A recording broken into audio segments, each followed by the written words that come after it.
My name is Jordan Henshaw. And my name is Kelly Raybon. I'm the mechanic. And I'm the journalist. Together we're Try and Prove It.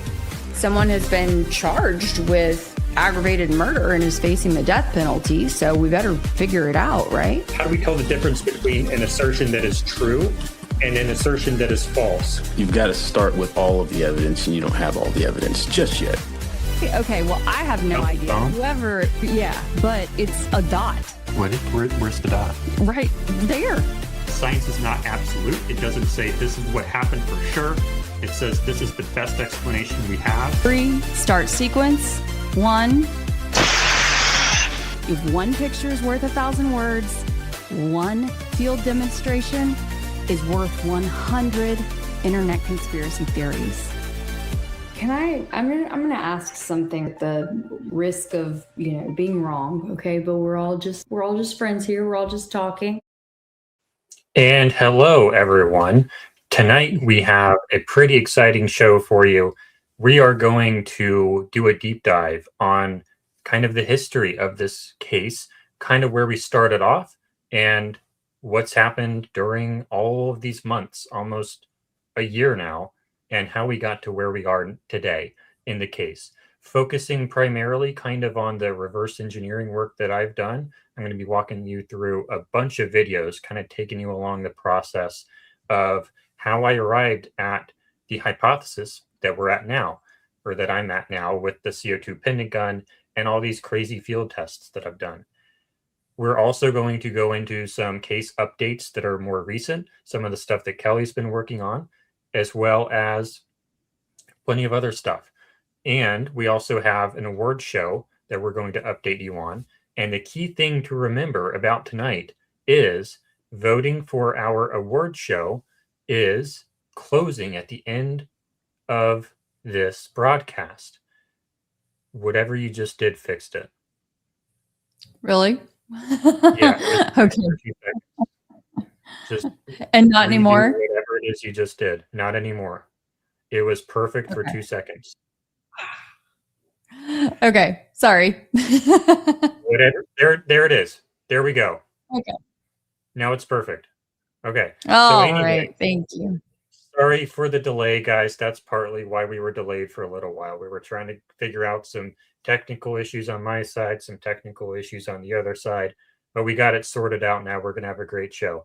So once again, voting for our awards show that we did nominations for last week is coming to a close. And now it's good again.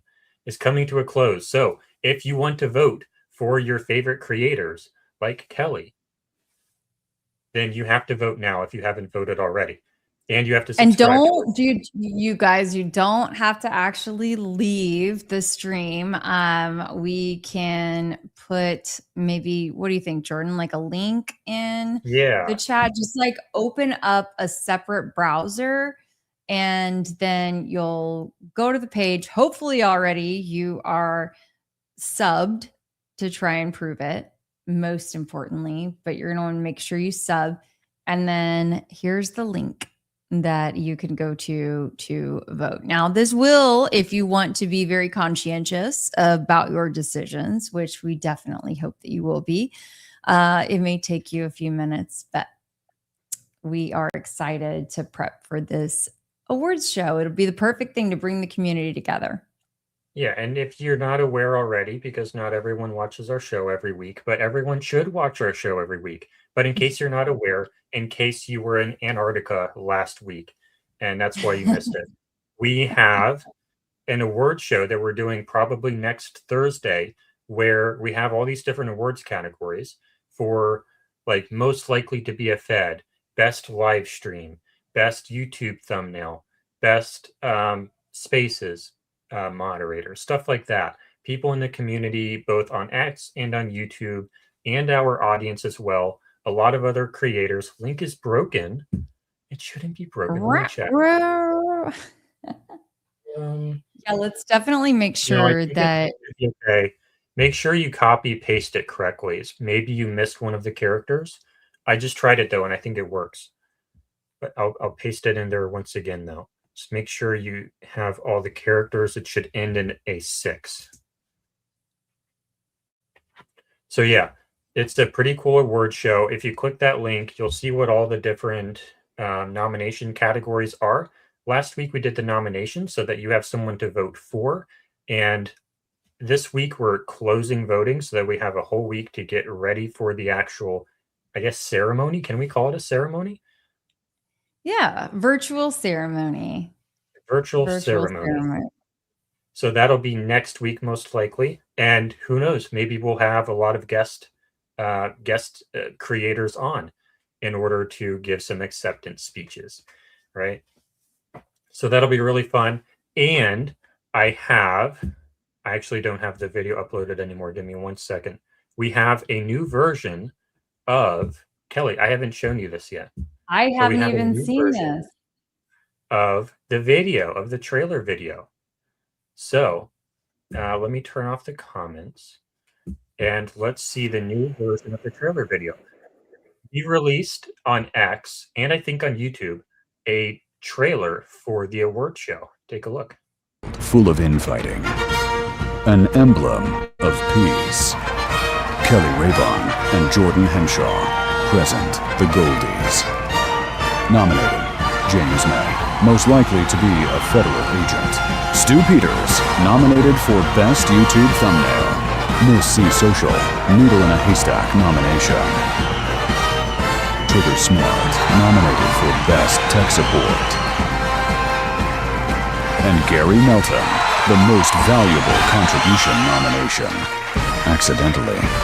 And, most importantly, you, Corby Hall, Muppet Masher, Pia Varma, Trillion, Blake Bednarz, Real Bays, Brandy and Billy, Louisiana Girl, Jesse on Fire, John Bray, Get Crunked and Listen, Daily Freddo, Charlie's Angels, Baron Coleman, John from INSEE, and Wolves in Finance. But wait. You have to subscribe to vote, and vote you shall. Or else. All right. That's a pretty fun video. We're probably going to have an even better version next week. And we might publish a better version to X as well. Because the difference between the one we already published and that one is I'm adding in some more custom entrances for the people in the second half. So that's pretty cool. So the award show, you should totally vote. And I'll post that link once more in the chat so you can go vote right now. Because voting closes, and I'm going to make a banner right here that's going to say voting closes very at end of show. And why should people vote while I type this? Well, because I mean, we've all worked really, really, really hard, and this is an opportunity to bring the community together, recognize folks for all that they have done in one way or another, and just to have a little fun. Yeah. And we were just talking to a bunch of people in a Spaces on X, and they were telling us about how it's bringing the community together and it's making people feel all warm and fuzzy inside. And that's what we need, because there's a lot of infighting, like it says in the trailer. And we are the peacekeepers. Kelly and I are the peacekeepers. So we do what we that's can. Just more of us doing what we do for the community. Absolutely. And also hopefully exposing, folks to different accounts that maybe they haven't taken the time to experience before. So that was, one of the hopefully side benefits of doing this award show. Mm-hmm.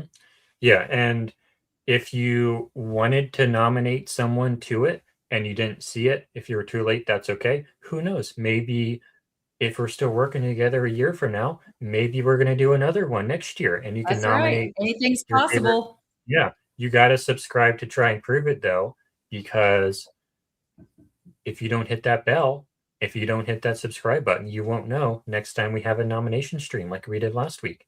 right? That's right. And it was fun. I will tell you that we have heard from so many people who are like, that was one of the most fun streams I've ever listened to or seen. There were folks in the X spaces who they weren't even visually watching it. They were just listening to it and they were rolling laughing. So, yeah. Yeah. We played a lot of funny videos. That was a great stream. And we're going to have another super great stream tonight because we're going to be watching a lot of other videos and we're going to kind of go back through kind of the entire case as best we can and kind of reminisce on, I guess, how we got to where we are now. So it's going to be another great stream and it's going to be another great stream next week. So this is the best channel to tune into. And also another announcement, tomorrow morning, we have another stream, right? Oh my goodness. Yes. I better get ready to roll. Yeah. In the morning. Because how could I forget? we have a debate going on tomorrow morning at 10 a.m. your time. Candace Owens versus Andrew Wilson. I quote unquote debated Andrew Wilson for all of like 2 minutes, like a couple weeks ago, I think. But he didn't know. This is what happened with Andrew Wilson. When I was able in a spaces, this happened in a Twitter spaces. It's kind of like a conference call on social media, right? I'm given a virtual mic to speak to Andrew Wilson. If you don't know who Andrew Wilson is, I don't even know how to explain who Andrew Wilson is. I know who he is. He's like a he's Did you someone know who he was before any of this stuff? Yeah. I didn't personally. Okay. Okay. Kind of. But he's affiliated with TPUSA, right? I know he's affiliated Yeah, with he's been hired as a contractor or something to come in and teach them how to I don't know if it was even to debate, but as a consultant to help them help improve their.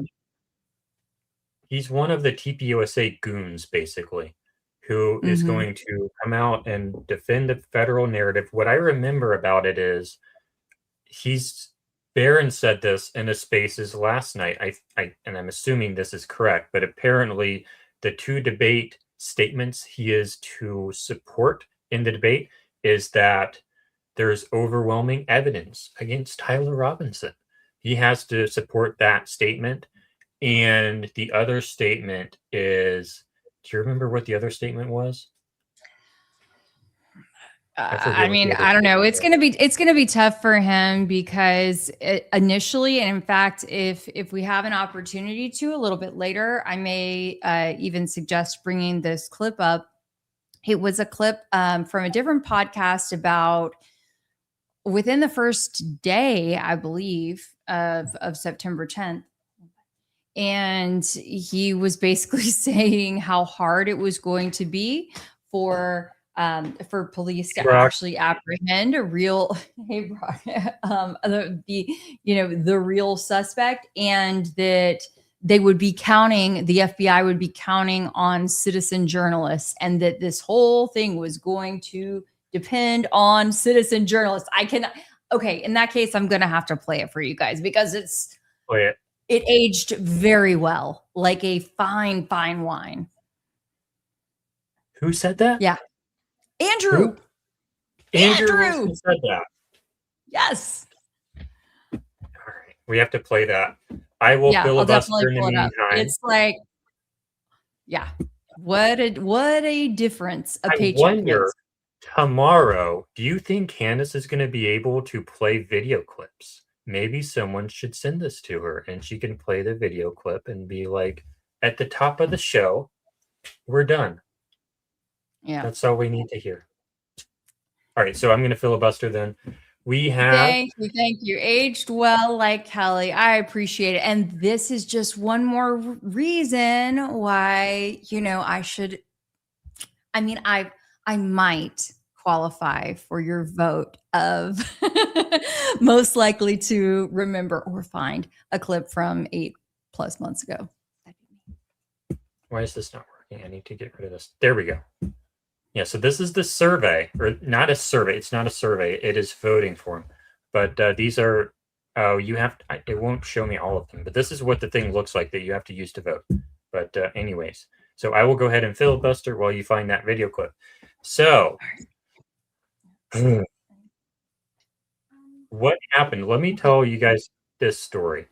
When 9/10 happened, when Charlie Kirk, I'm gonna mute your mic, or no, I think you're good now. Just wants to hang out here, so it'll be fine. Yeah, Go he for it. wants to. Yeah, he wanted to stream with me at some time, but maybe we can do it. You know what? We just didn't know it was going to be tonight. Here we Didn't are. know it was gonna be tonight.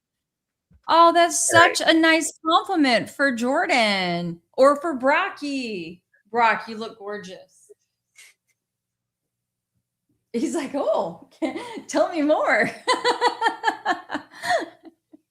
Thank you.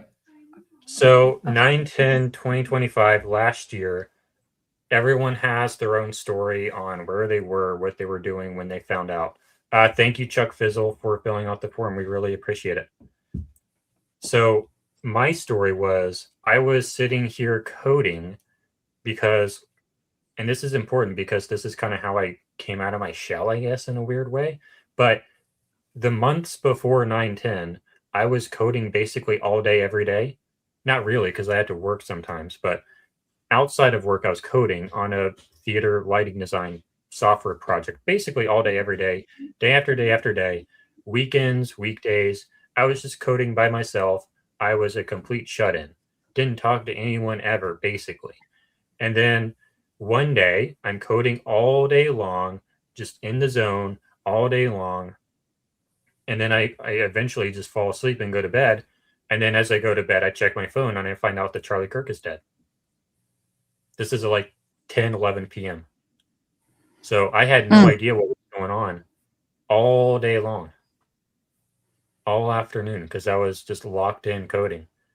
But That's wild. yeah. And then like that was pretty hard to go to sleep that night. I had to take some sleeping medication for that night. But it made me feel like it is a scary, dangerous country now. But, you know, fake death theory says maybe that's not what happened. Maybe the country is not as dangerous as it may seem. And it looks That's like we have a video from Tommy Borum. Yes. So I thank you so much for pulling that up. I figured it would be best for you to pull it up versus me attempting to. Well, if we get later in the show and I start getting my ADHD stuff come up, maybe it would be a better idea for you to screen share and for you to have the TV remote like we had so many times on the court hearing streams. But here we go. And we have audio share now enabled. This is so tiny. Can we make it less tiny? Can Nope, you zoom can't. into it? I don't believe so. It's okay. I think the audio is the most important part. Yeah. Did you watch the FBI brief? The one that was like an hour ago or something before you Yeah, went it on? was real. It was. Who is? Oh, this dude is on that whatever podcast a lot, right? Maybe so. I didn't know who he was, but I saw Andrew and Yeah, he's I the was like, whatever oh. podcast where he has like OnlyFans girls on all the time. So bad. Oh. Yeah, They have nothing. It's disgusting. And like, I feel When was this? This was like the week of 9/10. I think it was like the day after because he's saying, did you see that press conference? Like they have nothing. So it goes on to you're able to get a better sense of the timing once you hear Andrew. Oh, it says September 12th. If only I had watched. All right. Here we Okay. go. the one that was like an hour ago or something before you yeah, went it on? was real. It was so bad. Yeah, where They played- have nothing. It's disgusting. And like, I feel terrible for the Kurds. They just want, they at least at this point just want the basic justice of apprehending the suspect. And this is terrible, man. Do you think that there's a chance that they don't catch the guy? No chance. They're going to Let get me him? tell you why. Yeah. Let me tell you why I think that. There have been people who have murdered cats online, and internet sleuths will figure this shit out. If the FBI and law enforcement That is a doesn't true solve story. this, I know that Good story. people on the internet will solve this, and you'll put clues together, which will assist them in figuring out who this person is. In fact, I'm willing to make the prediction tonight that the FBI only solves this through the help of internet sleuths like you guys. They're not going to give justice to the Kirks. You guys have. The FBI has very little. Law enforcement at this event was a joke. I watched the first FBI brief. Brian, they said there were 6 cops there for a crowd of 3,000. And then they said, well, Kirk has his own private security team. Well, that security team is looking for problems from the crowd of people rushing the stage, things like that. They're not up there looking for snipers and this type of thing. That's not their function. That's police officers' function. This was a failure at basically every level. It was a failure at every level. Remember that all the earning capacity of this man was completely eliminated in seconds. And remember that it's not just the horrific torture of his family having to see that live. I heard a story and confirmed that it looks like this is true, that when the shot was fired, his youngest daughter was terrified. And guess where she ran? She ran right towards the arms of her dad. And she was caught. And what I heard on the ground was she said, "Why can't I get to daddy?" Most horrific thing you could ever imagine. She has suggested Michael is not his real name. It is. Am I wrong, or is that just unbearable for anybody else? It's so. Listening to this guy talk? my God. No, just the upspeak at the end of every single period. Continue, Mr. Enigmatic. And just like a lot of those Antifa members, This was a major mistake on behalf of. Was that the important part? I mean, no, I was just mentioning that like we'll come back to the mention of the daughter running, because actually I have something that I want to reference on that note, because I of course did some more deep diving into that. Yeah. TPUSA. None of these people are Charlie Kirk.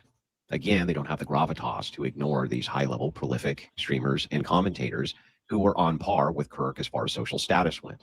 They don't have that gravitas there anymore. Go ahead. lastly, we didn't respond because Charlie always viewed Candace as a friend, and we were holding out hope that she would return that friendship and stop what she was doing. This is no offense to TPUSA, though I'm sure many TPUSA supporters are going to be offended by this, but this guy is a really weak spokesman. Him speaking to this, it's very weak. Right? He doesn't have the, what's the right way to say it?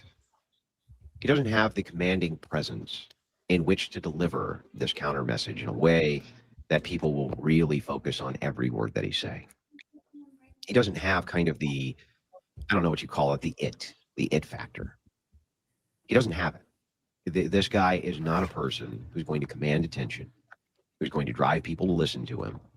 He's not particularly articulate, and this response is somewhat weak. Not weak because what's being said isn't true, weak because the person who's delivering it is not good at delivering it.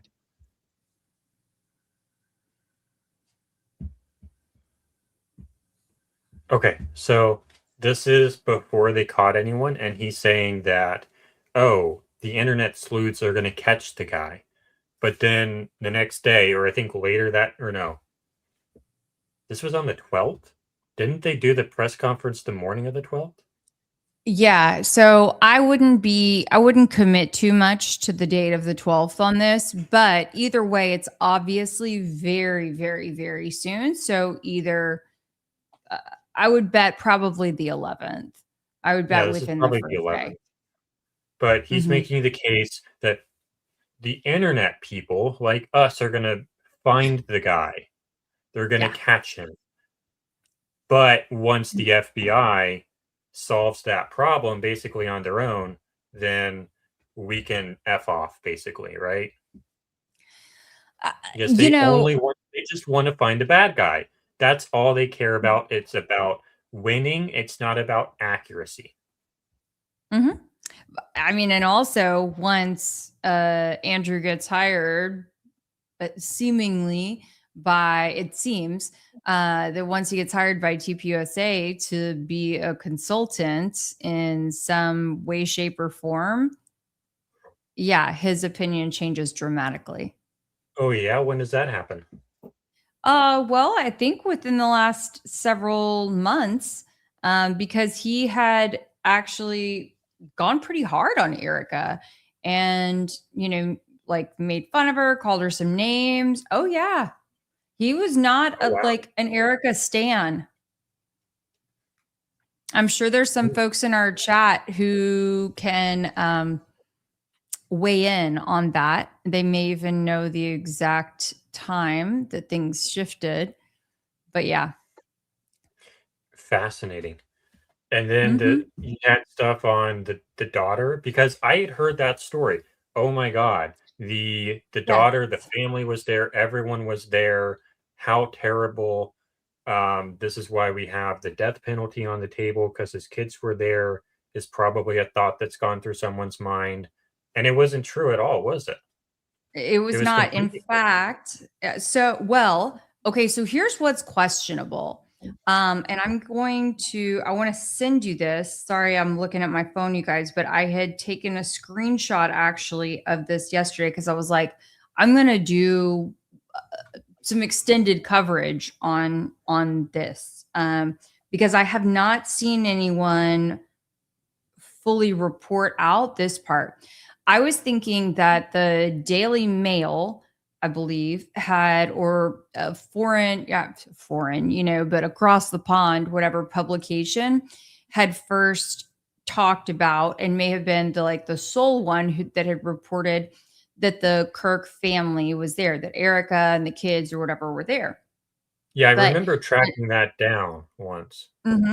So yesterday, yesterday afternoon, I actually found that CNN had reported this, and I don't have the video yet to pull up for you guys, and I'm sure I can find it, but I do have their online reporting, and they've got quotes from a congressman, from a former Republican congressman, Representative Bob McEwen.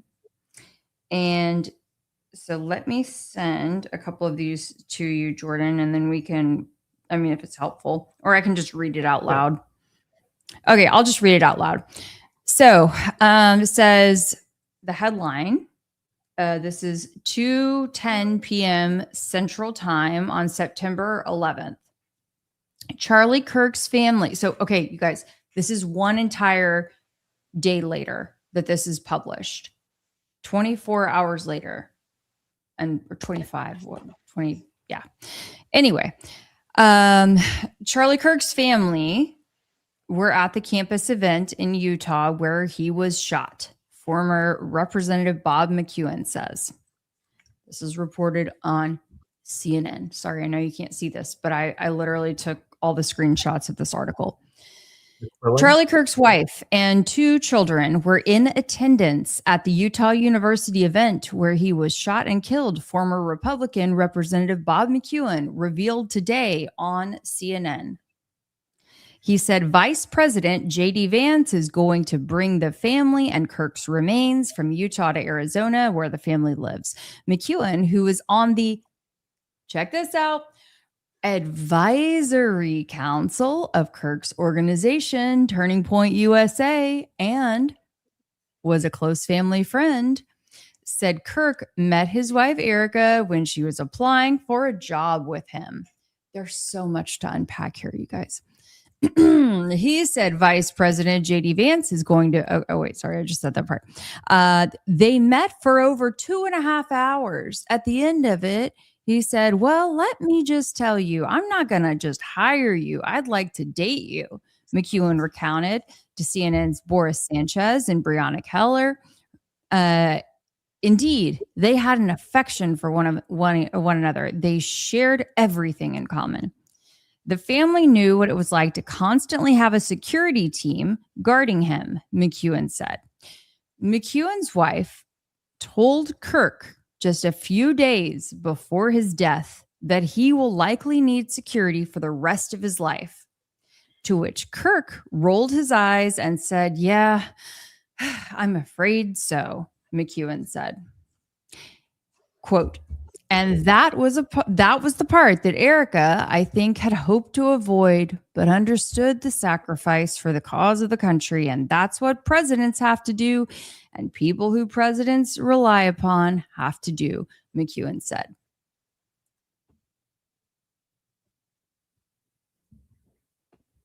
That's not it. You guys. No, McEwen, like MCEWEN. MCEWEN. Yes. So sorry for all that reading, you guys, but I think there's so much to unpack there. And some of y'all might recall all of this, but the fact that there was someone who is not only, a former congressman, but also a member of TPUSA Advisory Council who was saying that the Kirks were there. Like, how do they get that wrong? Who was the eyewitness who supposedly saw it? Well, it's not about someone supposedly seeing it. It's Representative McEwen telling this to CNN. Mm-hmm. But was he there? I don't think he was there. I've never seen. I don't know. We'd probably have to look at his interview. I just hadn't had a chance to pull up that interview yet. But I'm quite certain that it's, accessible somewhere. If it's not pulling up on CNN's website, like I could pull it up probably through the Internet Archive. But anyway, I was just like, whoa, this is actually a pretty big deal. So that was very interesting to me. And then also the fact, okay, I want you guys to read. I talk about read between the lines that when it comes down to reciting these stories that seem a little too good to be true, that seem a little too kitschy, it seems like they really have a knack for talking about and trying to convince us of these stories, whether it be how Erica and Charlie met, their first date, or whether it be the significance of the necklace, any of those things. It does not pass the smell test to me. Chat, what do you guys think? Yeah, there's a lot of shady stuff there for sure. Yes. No, this one. Marcia La Magnifique says, I came late. Did someone say Erica Kirk was there? Yes. Bob McEwen said that Erica Kirk and the kids were there. And this is being used to emotionally manipulate people into being even more sad for Charlie. And it's very sketchy, especially the connections Mr. McEwen has. But the reason we were on that and we're off on this very long cycle is because tomorrow morning at 10 a.m. Central, 11 a.m. EST, there is a debate happening between Candace Owens and one of the TPUSA goons. We'll just refer to him as a TPUSA goon. And that stream is, let me see if I can pull that up real fast to show you the thumbnail. Where is the thumbnail? Where's the thumbnail? It's a pretty cool thumbnail, actually. And we go into this, maybe. I don't see it, but I'm going to find it very soon. And we can see the Try and Prove It page. And it should be here, but it's not here. Here it is. This is the stream we have tomorrow morning where we are going to be reacting live to the debate as if we are in the boxing arena. So that's going to be pretty cool. Oh, well, we both better do some stretching between now and then because it looks like it could get a little crazy or not. Is it all just WWE theatrics? Audience, what do y'all think? I sincerely want to know. I don't want to be too tough on the whole situation. I guess, I mean, y'all, if you've been here for more than an episode or two, you probably know how I think. But y'all wind me back in if I need to be wound back in. Okay. Do we want to go into the sort of the recap of the whole case now, or would you like to talk about Screwdriver? Go for it. And Video. I am, yep, please. You start and then we can discuss Screwdriver. I wanted to add captions to my video, so that's what I'm kind of finishing doing if you see me darting my eyes to the side. Okay, I will go ahead and take the floor then to talk about how we kind of got from, okay, this super weird thing happened to Charlie to there must have been, like, how did we get to, like, what is this thing? Like, how did we get from he must have been shot in the neck with a 30-06 to all this hokey gear? Like, how did we get to that? So the first thing, I guess, how should I go through this? I did not do nearly as much preparation as I did for like the Alien show or for the Ancient Technology show. Like I planned Jordan, we are all friends. We're all friends here. Okay. We're all friends here. So it's going to be just fine. Yeah. It's going to be a casual, relaxed stream. It doesn't need to be point after point like a 5-point sermon, right? That's right. So we're going to go onto my X page where some of this stuff is, I think. So I started off focusing on the shirt behavior. The shirt behavior was really weird.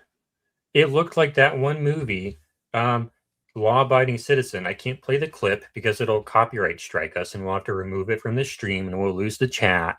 So I can't play the clip. But there's this tunnel scene where this whole movie is basically this guy who gets put in jail because he killed someone, and then he like somehow kills the judge with some weird technological contraption. He kills the attorneys. He kills random people with car bombs, all while he's in jail, and he's trying to make a point about how you should not let someone walk who you know did something horrible because someone killed his wife and kids. But basically, the reason I bring this up is this dude in this movie had all these super complicated, super like tiny little technological contraptions that allowed him to kill people with a cell phone. There's a scene where the judge picks up her cell phone and her cell phone shoots her in the ear. And then maybe there's another scene in the movie where someone's wearing a Rode mic and somehow the Rode mic shoots him in the neck and kills him. And then maybe there's another scene in this movie where someone's wearing a necktie, and this is the scene in the tunnel, and the necktie kills the person. So if you want to talk about some of these crazy conspiracy theories, oh, it was the Rode mic, or maybe it was the handheld mic, or maybe it was something else in the shirt. That movie, that character in that film is the guy who would do that. So it's a really good exercise for, and I'll pull up the movie here. It's called Law Abiding Citizen. It should definitely be rated R. So if you are a young child, do not watch Law Abiding Citizen. This is a great film. You should watch this film if you are old enough. But anyway, that's like the mindset that I was kind of getting in when I was watching the shirt behavior. Maybe I should take off my suit. I always wear the Freedom shirt under this in case I need to. But like the shirt yanks, I can't do it right now because this is a dress shirt, but the shirt yanks up to his ear, and that's really weird. That's not supposed to happen. So I was thinking, okay, watching Trigger Smart, watching this channel, watching that channel, how do we explain the shirt behavior? It looks like the Gerard Butler character in Law Abiding Citizen designed an exploding microphone or a microphone gun or some type of energy device or some type of drone technology. He wasn't wearing a necktie, but if he was, maybe it was the necktie. Maybe it was his shirt itself. I don't know, but it looks like a scene out of Law Abiding Citizen is what it looks like. I wish I could show you one of these clips, but I don't think I can. Like the cell phone clips, the judge in the courthouse picks up her cell phone to her ear and it shoots her in the head dead. So that's what I was thinking about And that's what got me into this mindset. Why? Because number one, there's no exit wound. And number two, it looks fake. The wound doesn't look natural. It doesn't spurt. It doesn't pulse. And it just looks fake.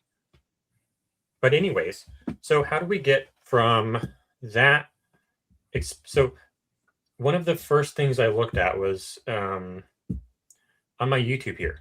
We have the spy plane theory, and then I made a video debunking that. That was my first video on this case, debunking it because, you know, you have the Hades spy plane, which did a low pass over the lake shortly before the shooting, and then again shortly after the shooting.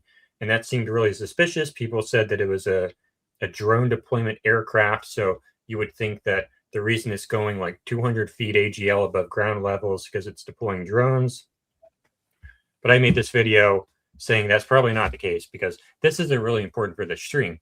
But I made the case that you would deploy drones from altitude at like 40,000 feet, not at 200 feet AGL. So that was basically that video.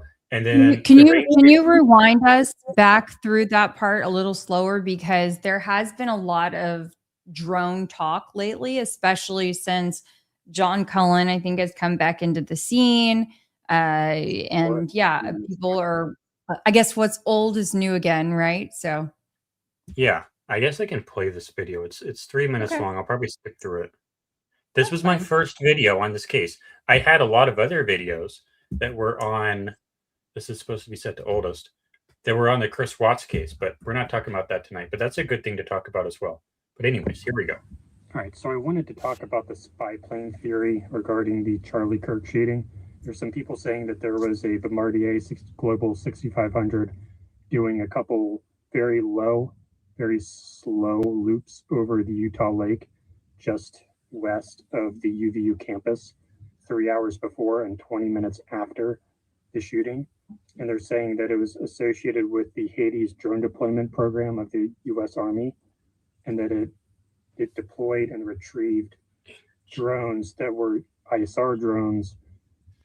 I'm falling asleep listening to this. This is terrible. But anyways, I'm basically saying that you would not fly. Okay, why?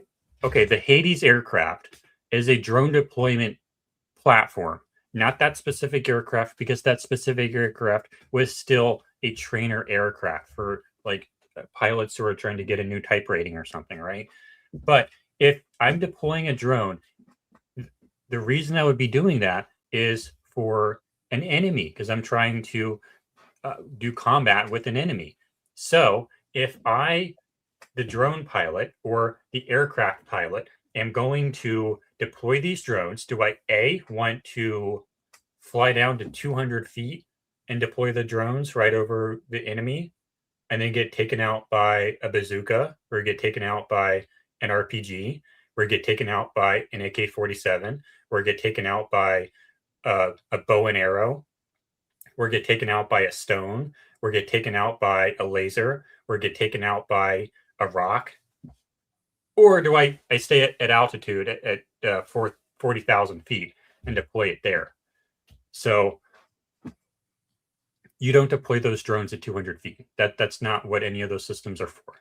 So that's why I personally don't subscribe to the drone theory as it comes from the Hades aircraft, because that flight profile, basically what they did is they did basically a touch and go. It's a training exercise where you pretend like you're about to land, and then you do a go around maneuver. It's a training exercise. It's not remotely compatible with any drone deployment operation. You look like you want to say something. Well, Mr. Turpin is saying 200 feet AGL is very real.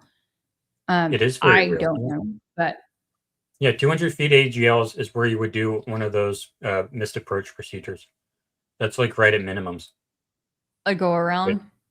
Yeah, so like 200 feet up in the air. That's how low they were. Like you can read the tail number at 200 feet. So it's just a training exercise. Like you could almost hit it with this. You couldn't actually hit it with a stone, but you could almost hit the airplane with a stone. I still wonder about, and there was a little bit of talk about it on the space that I was in today. I didn't have a chance to, or I hadn't had a chance to talk to you about this, Jordan, but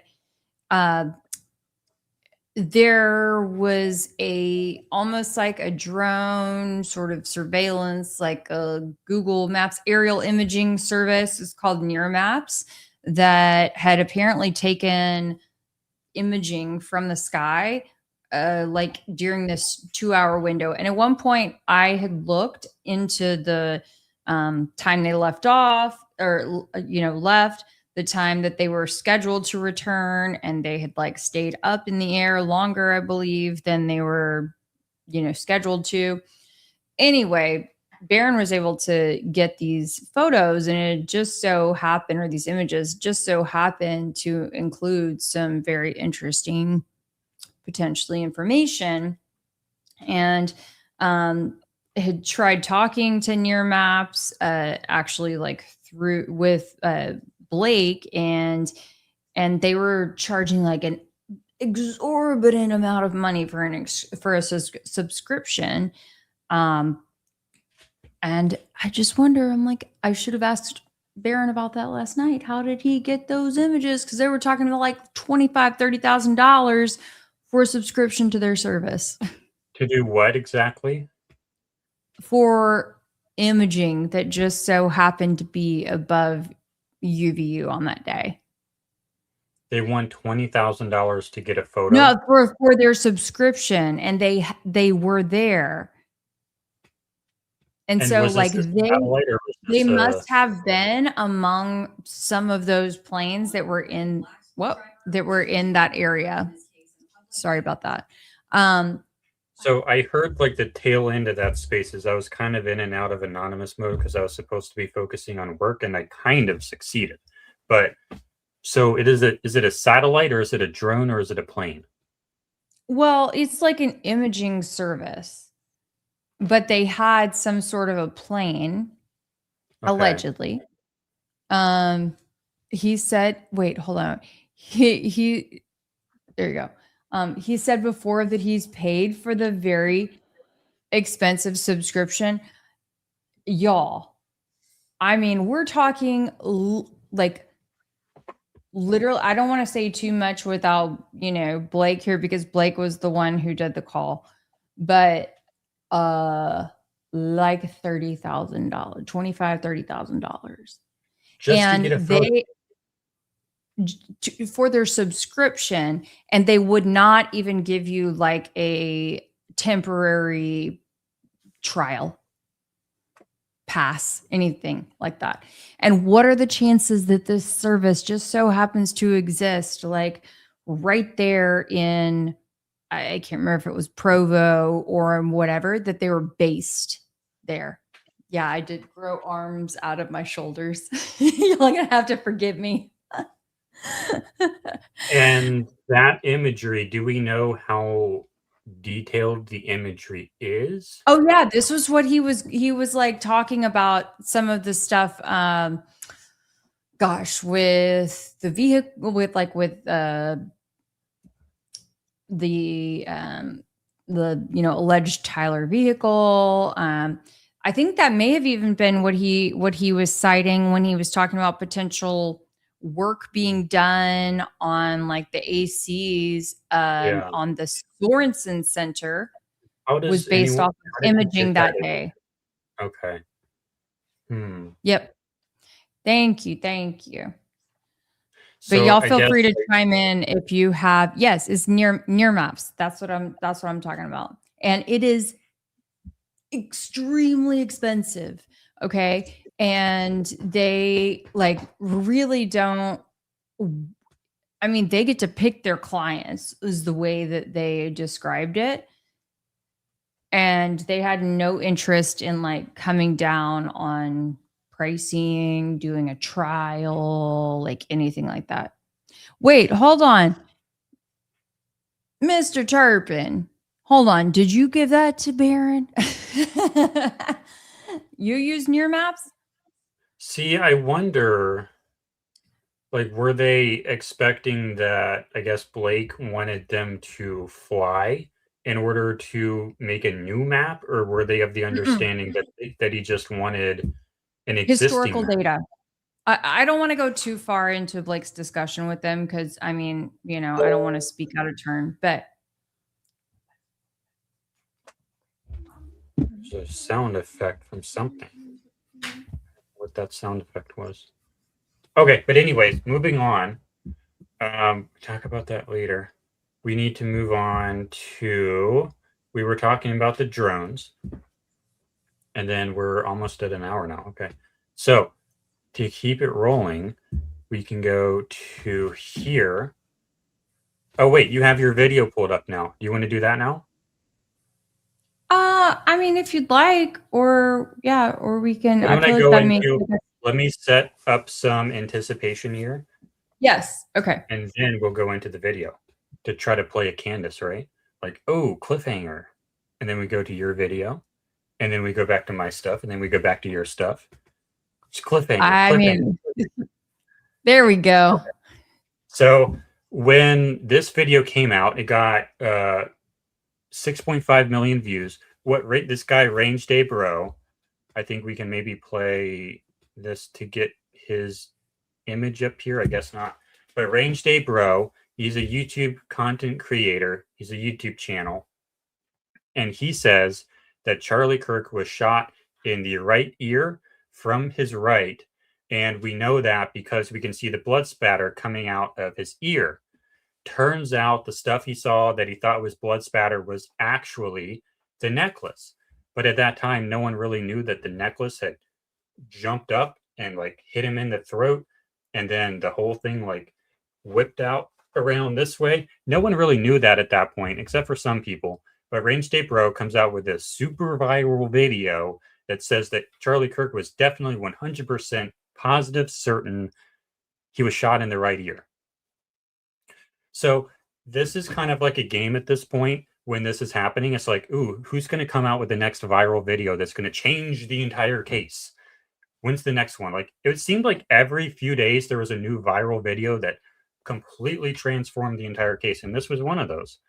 But it was quickly debunked, and we quickly found out that it was just the necklace. But then, okay, well, why does the necklace jump up to here, the pendant, the cross pendant, shoot into his neck, and the entire necklace whips around his neck? So I came up with a bunch of different theories that could explain that, but none of them really worked. And I was also trying to come up with a contextual answer. What I do sometimes, if you look at my X, at the top of my X, I'm not going to scroll to it here, but if you look at the top of my X, it says I'm a playwright. My bio here is playwright first. I write plays. When I try to understand another person's thought process, why I disagree with someone, or if I'm trying to reconstruct a crime, or if I'm trying to reconstruct something in history, like I did with my 3-hour-long Jesus script, I like to write dialogue to try to get in the head of the other person, to try to understand them, to try to gain some kind of like lowercase intimacy with them, I guess. And I think that writing dialogue back and forth in a script is a really good way to really get in someone's head and understand why they think the way they do. It's a really good humanitarian exercise almost. So what I did was I wrote, I think like 4 or 5 different like scripts that are the premise. Okay, you found the guy who actually conducted this assassination, and he goes on Joe Rogan and he tells Joe Rogan everything. So he tells Joe Rogan this part of the story. Joe Rogan is like, why would you do that? That doesn't make any sense. What about this detail? What about that detail? Right? So that's like, I wrote like 4 or 5 of these scripts. Each one of them is like maybe 20 pages long. So like 20 minutes of dialogue long. And what I did over and over again is I would get to a question that didn't make sense, that didn't have an answer. Joe would ask, well, why would you do it this way and not that way? And then if I couldn't come up with an answer, then I would realize that that's a dumb theory, and I would move on to the next one, to the next premise, to the next like supposed assassin with the whole other backstory on why this happened. And that got really interesting, but none of them really worked. I always got stuck on this question or on that question, or then I read it back to myself. like, wait a second, none of this actually plays. None of this actually makes sense. But anyways, lowercase intimacy meaning like not like romantic. I mean, so anyways, that led me to the fake debt theory eventually. So that's the cliffhanger. Do we want to play the video now? Oh, you're muted. I was muted because Brock keeps talking. So yeah, I was muted, self-muted. Shall we play the video? Sure, let's play the video. And you guys, you are getting an exclusive first look. Please forgive me if anything is wrong with this thing, because I did not even have a chance to fully watch it through before dropping it in the upload folder for you guys tonight. So we'll know real quick if I need to make edits before officially posting tomorrow.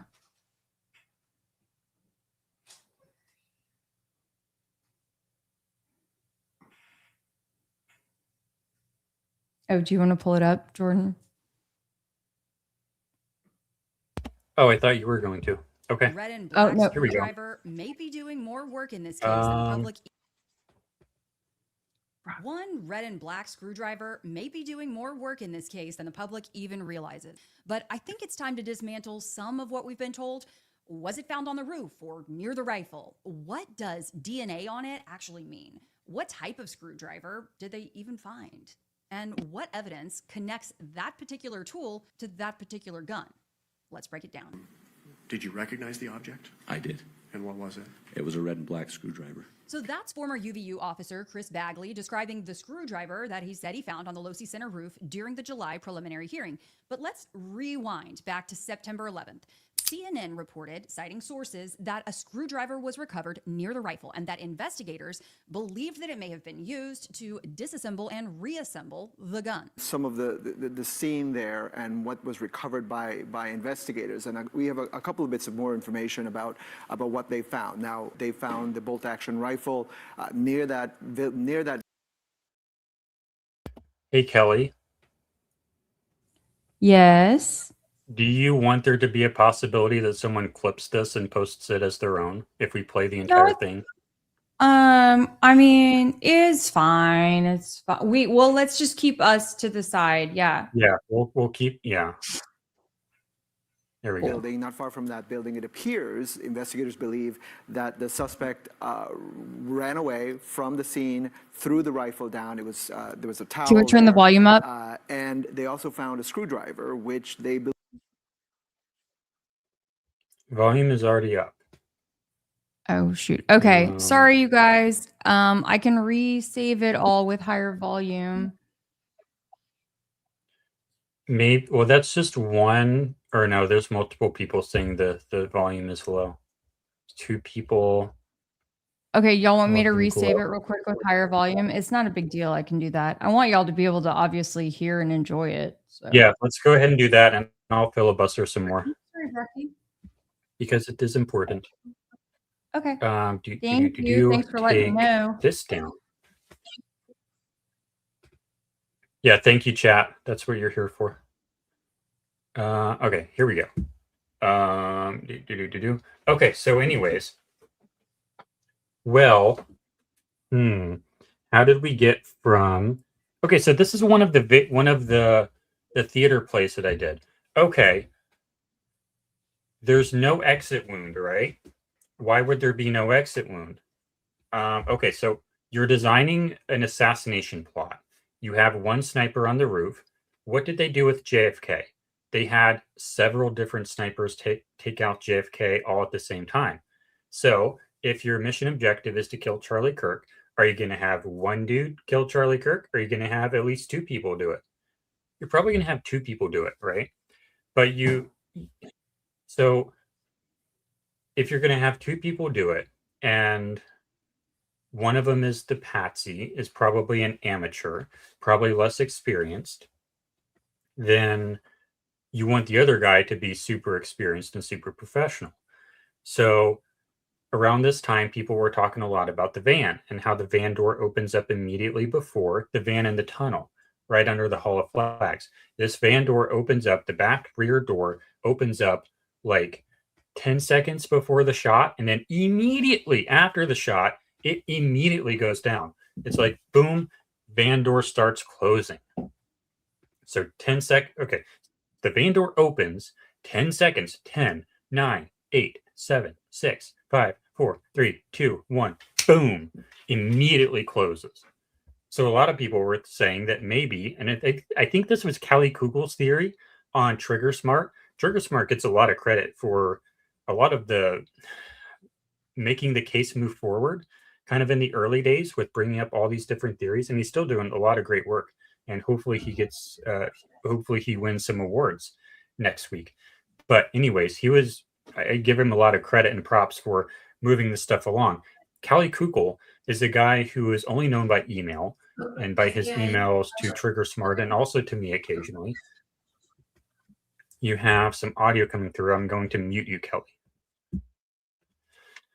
So Trigger Smart had Kelly Kugel on, who had the theory that, again, he was shot kind of in the ear, I think. I don't remember exactly where Kelly Kugel thought he was shot. Somewhere in the back of the head from the van.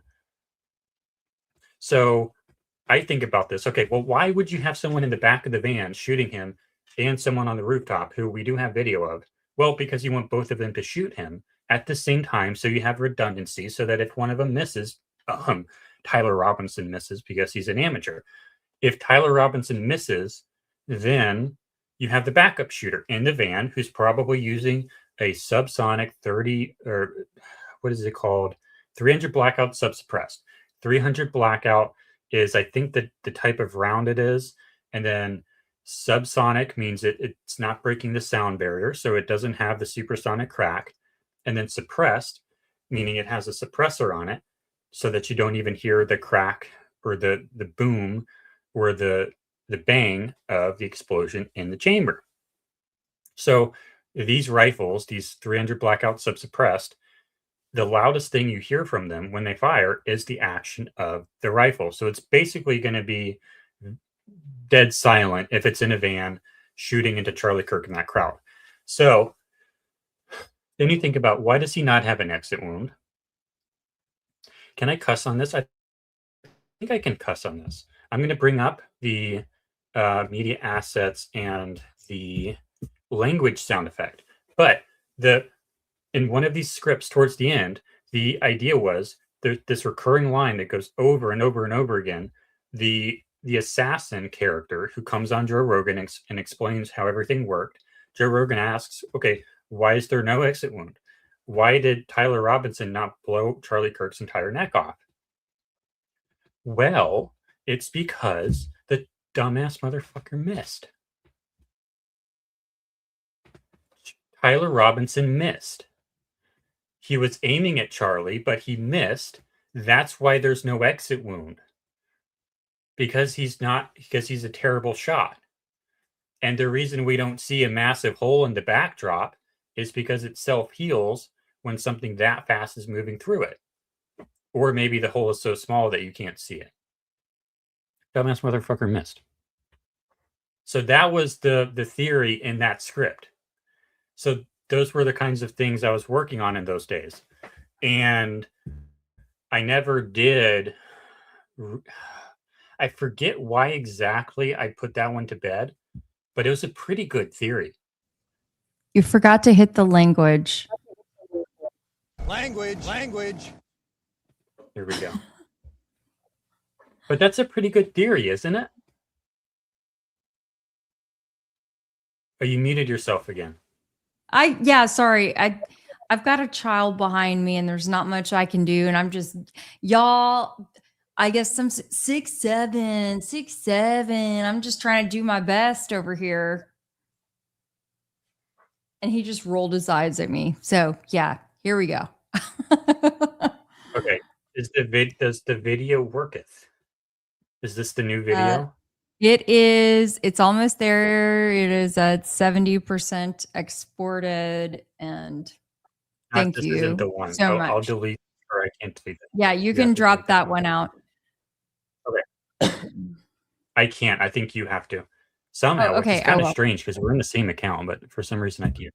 Right. But Okay. anyways, okay. So that's a pretty good theory, but that's the kind of stuff I was working on. And like sometimes Kelly and I talk about what would we be doing, or not what would we be doing, but like the productivity we had before we were like constantly on Spaces every day, streaming every week, talking to all these people, talking to Kelly on the phone for 2 hours a day, often many days. I was writing theater scripts to try to figure out all these different theories on what happened. And I was really good at that stuff. I should bring out some of those. I don't know where they are. I think I can find them, but there's some pretty good scripts in there. And they're really interesting. And they can kind of help you see the case from some completely different angles, from some new light. But anyways, none of them really worked. None of them completely made sense. None of them gave me that aha moment. And then, you know, I'm watching Trigger Smart, pretty much everything he puts out, because I'm like addicted to this case, like basically everyone else. And this is the start of the reverse engineering that I did.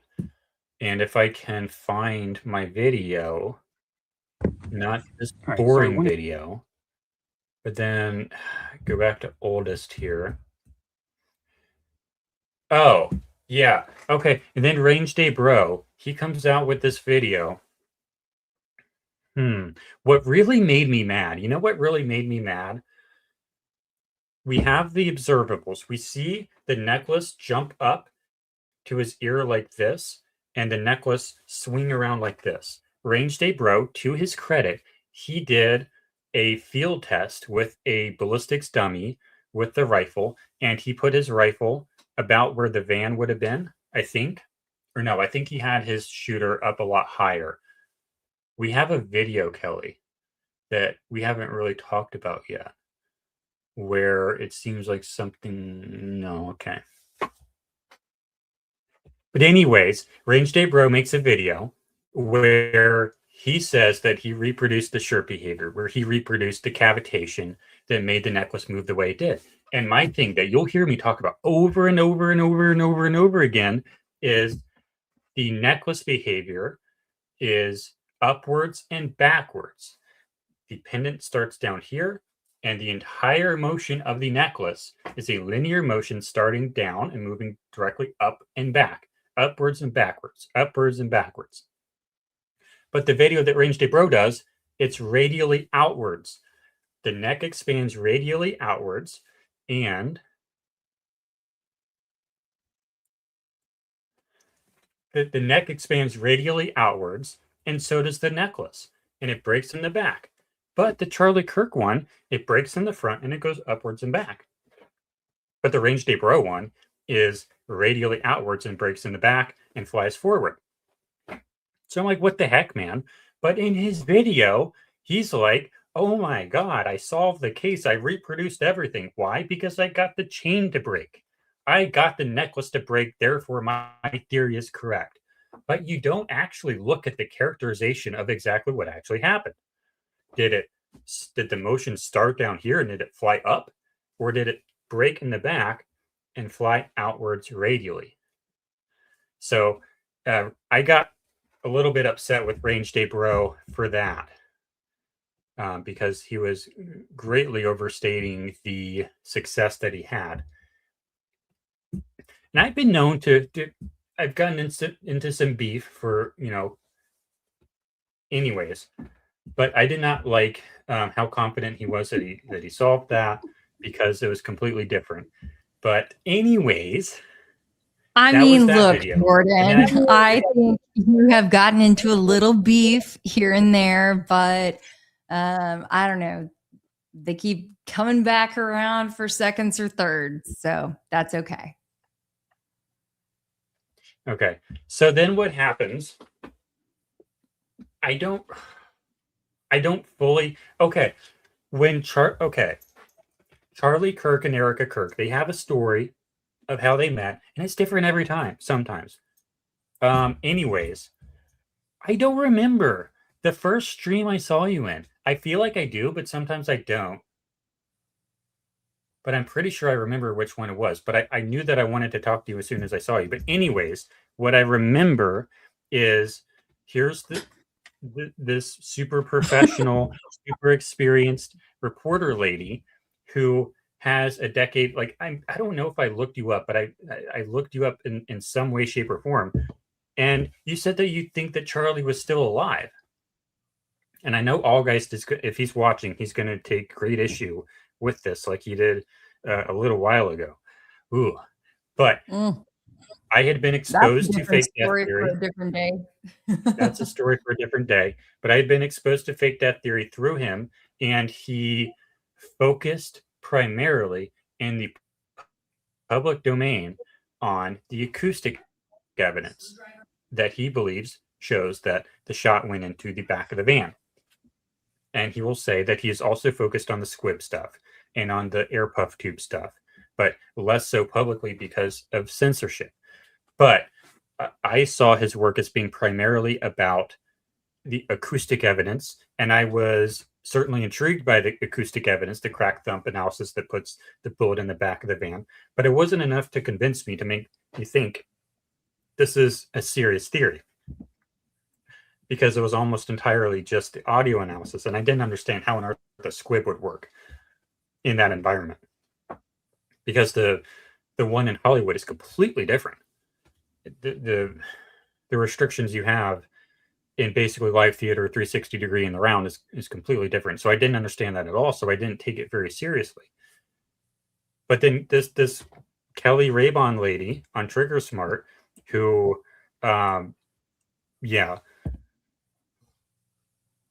she believes in fake death theory. And she says it like, you know how Christians are sometimes kind of embarrassed by saying that they're Christians publicly? It was that thing where it's like, oh yeah, by the way, I believe he's still alive. I know you don't believe that yourself, but I think he's still alive. In that sort of way. And I'm like, well, why would you believe that? That sounds like a completely crazy theory to me. Why would someone with this background believe that? So I was intrigued. And then somehow, I don't remember how, but I've been made aware of a 4-hour-long course on squib theory, or not on squib theory, but on how the Hollywood squibs worked. But on that cliffhanger, do we have the video? We do. Fingers crossed it's a little louder for folks. All right. I guess I will go ahead and play it like last time.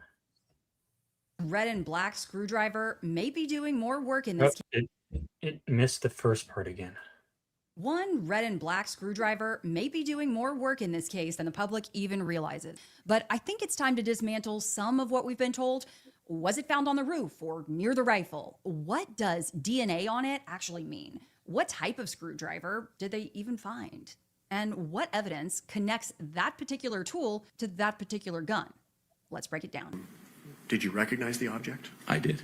And what was it? It was a red and black screwdriver. So that's former UVU officer Chris Bagley describing the screwdriver that he said he found on the Losi Center roof during the July preliminary hearing.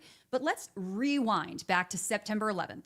CNN reported, citing sources, that a screwdriver was recovered near the rifle and that investigators believed that it may have been used to disassemble and reassemble the gun. Some of the scene there and what was recovered by investigators, and we have a couple of bits of more information about what they found. Now, they found the bolt-action rifle near that building, not far from that building. It appears, investigators believe, that the suspect ran away from the scene, threw the rifle down. It was there was a towel there, and they also found a screwdriver, which they believe indicates that perhaps the suspect used it to disassemble, take the stock off the rifle, to try to conceal it. Right? Now, near the rifle in the wooded area or on the rooftop, those are two very different locations. I've been there. And the official September 11th and September 12th press briefings described the rifle and towel, but did not publicly mention a screwdriver. Then, on September 15th, Kash Patel publicly placed the screwdriver on the roof. And what we learned was there was evidence, DNA evidence that could be collected and had been collected, including a screwdriver that was found on the rooftop. Also, we went over to the scene in the wooded area where the firearm was discarded. and the firearm had a towel wrapped around it. I even walked into the wooded area in the ravine, and I can report today that the DNA hits from the towel that was wrapped around the firearm and the DNA on the screwdriver are positively processed for the suspect in custody. What's the significance of positively processed? You're muted. You're muted. Funny you should ask, because those words might be on the screen in double time right now. Positively processed. What the heck does that even mean? I don't think that is a technical term. And Mr. Kash Patel is touting his experience. Investigator extraordinaire. Yeah, is a very, very. You're right, Christian. That is a funny screen freeze on me. But yeah, it doesn't have any significance. You're breaking up a little bit. Can you hear me now? You froze. Oh no. They don't want me to. They don't want me to be. They didn't want me to share the truth. I don't know. Can you hear me? Yeah. But yeah, positively processed. Like, what does that actually mean? And also, if you remember back at the prelim hearing week when we streamed for like 40 hours in 1 week, remember, like, the DNA lady made it sound like it takes like 6 months to get DNA back, takes like, and if it's expedited, which it was, they're working 24/7 around the clock on Christmas Eve, on Christmas morning. Everyone's working together around the clock, and it still takes weeks or something in order to. It certainly shouldn't. Clip. It certainly shouldn't. And I can tell you, unlike I bet anyone else in this case, okay? I bet unlike anyone else in this case, I've actually been to a DNA testing lab in Salt Lake City before. I have video that I can show from this. So we'll have to do that on another stream. But I literally have been to a DNA testing facility in Salt Lake City. And what's the minimum? I know you're not an expert on DNA, but do you have any idea of what the minimum time it would be for them to get positively processed?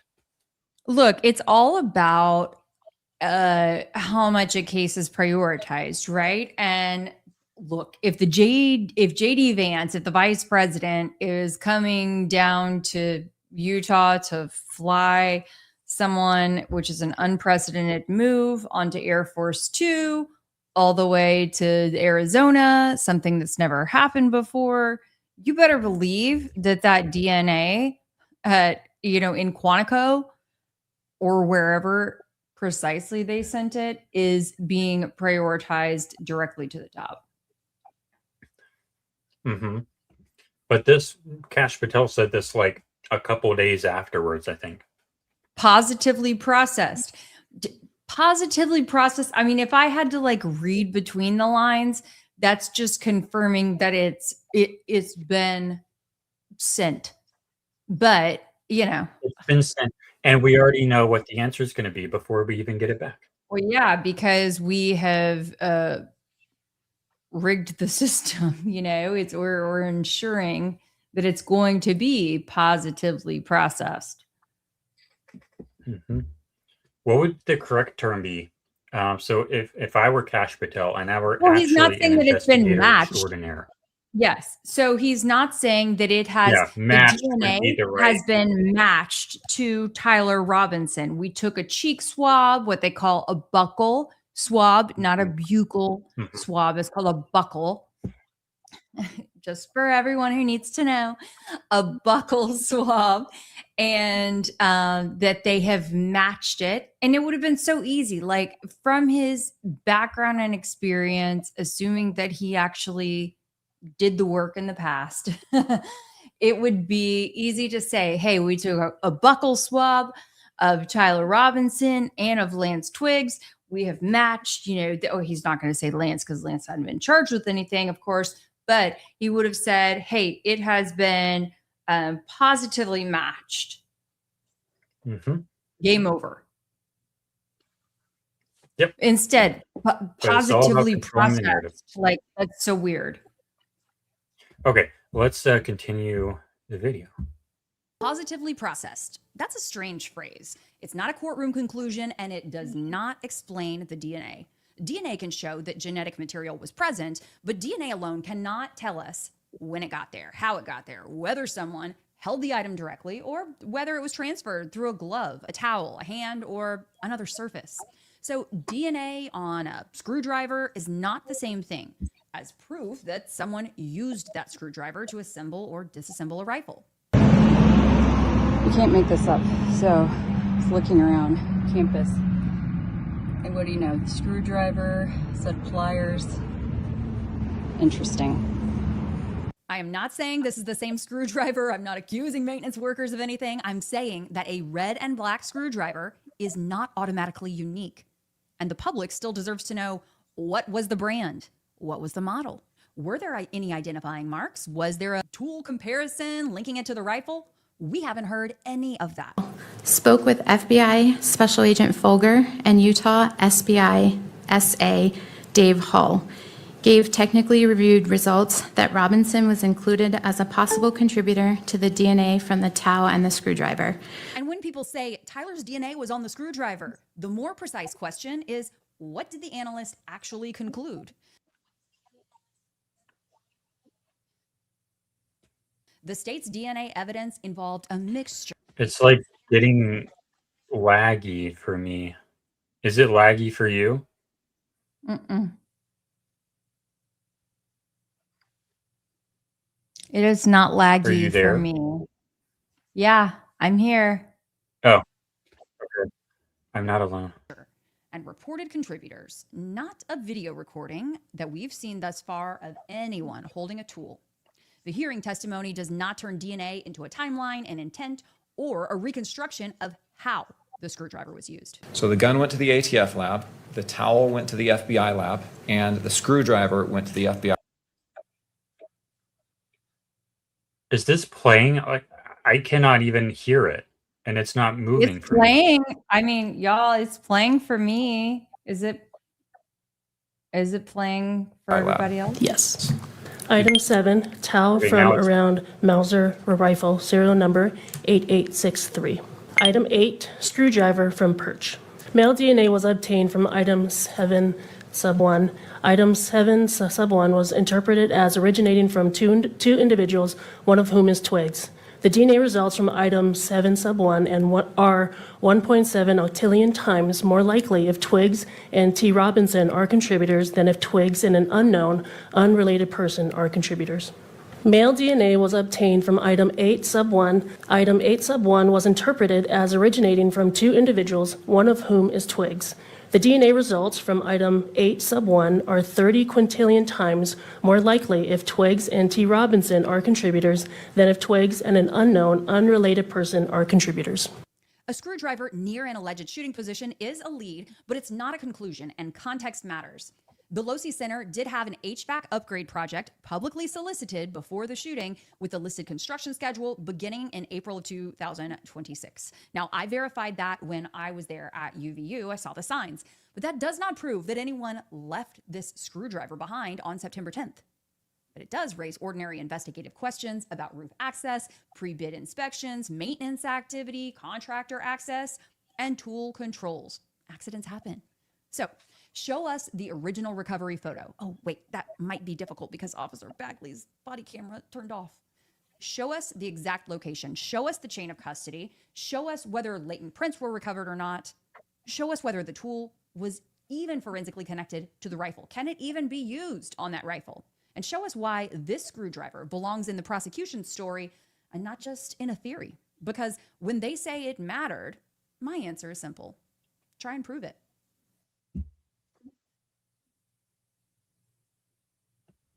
I caught the end, but did you just say try and prove it at the end? I did. I said, yeah, gosh, I don't know why it's so fuzzy here, you guys. I'm sorry. My camera's doing something weird. It Anyway, keeps going off yeah. and on because of your build problem. I don't know. But anyway, yeah, it says it was kind of a cutesy line at the end, but it was like, yeah, my answer is simple. Try and prove it. Anyway. So what I say about that is it's very valuable to show, hey, like even in this video, you're saying it's not like making a positive claim that the screwdriver on the roof was more likely to be or is evidence that it was a maintenance screwdriver, but it is illustrating that, hey, these objects are found ordinarily in this area. If you want to tell us that this was connected to a crime, that it's there because a crime was committed, it was brought there by Tyler Robinson, you need to establish that. If we were to find a rifle in a blanket in the woods, that's obviously related to a crime. But if you just find a screwdriver on a roof, the most likely assumption is it's just a screwdriver on a roof. And, you know, you find screwdrivers everywhere. So you can't just assume that it is part of the crime. Yep. And I know that was kind of hard for folks to to consume, maybe because we had a few start stops and whatnot. But if you guys have any feedback on that, I haven't posted it yet. You were the first to get to see it. So please feel free to drop any of those suggestions for me. I still want to go and kind of like trim it up a little bit tomorrow morning before I put that out. Okay. Now you're blurry, Jordan. I don't know. Now I'm blurry. Now you're, wait, yeah. Ah. How, okay, Snake Baby. How do we know Kelly didn't place the screwdrivers in the golf cart? Let me tell you this. I challenge, if you're the first person actually who I have seen raise that question at all, and I don't blame you for asking that. I would challenge anyone to request video from you. I'm halfway surprised I hadn't already received a call from the police there. But anyway, knock on wood. Oh, sorry. Now my dogs are barking. But anyway, oh gosh. I'm like, I can't mute myself fast enough. Anyway. Y'all know me. I recorded this entire video, like walking through the whole UVU campus. And then I had got a little overheated and had a little incident. And then I continued to record. And that's when I came, and I was literally talking about the chicken coop across the street when I was like, oh, but it would have been so much easier if he would have just jumped in one of these golf carts that's over here. Let's go see if there are keys in the golf cart, because, you know, I mean, it's summertime at this point, it's summertime at a campus. Could there be a set of keys in there? I mean, I'm kind of just like, you know, playing at this point, but I walk right up to it. And then I can't help but look as I'm looking to see if there are keys in there. I see the set. It's like a flathead, a Phillips, and a set of pliers with red and black handles. And they're in this like plastic little, I don't know, a little plastic bag. And you can see that it looks rusty. You can see that there's like tape that's stuck on top of it. Anyway, I know you believe me, but I just wanted to go ahead and lay it all out there for everybody. Yeah, I mean, that's very typical. If you were to go into, well, my tools, okay, if you were to go to my storage unit, I'm sure you could dig around in some of my old junk tool bags and find that exact thing. Like, I'll just in my junk drawer tool bag in my storage unit, not in my actual stuff that I actually use every day, because that stuff's all clean and spectacular. But that's like, that style screwdriver is like a 90s style screwdriver almost, and it looks like it's from the 90s. So I don't think it came from Kelly's house. Yeah. But also, we still don't even know, and I think it is no coincidence, my friends. Okay, it's no coincidence that we do not know what brand screwdriver it was that was discovered, what type of screwdriver was discovered. Okay, but like, Jordan, how do we know what kind of screwdriver that is, and if it even fits the gun, the rifle?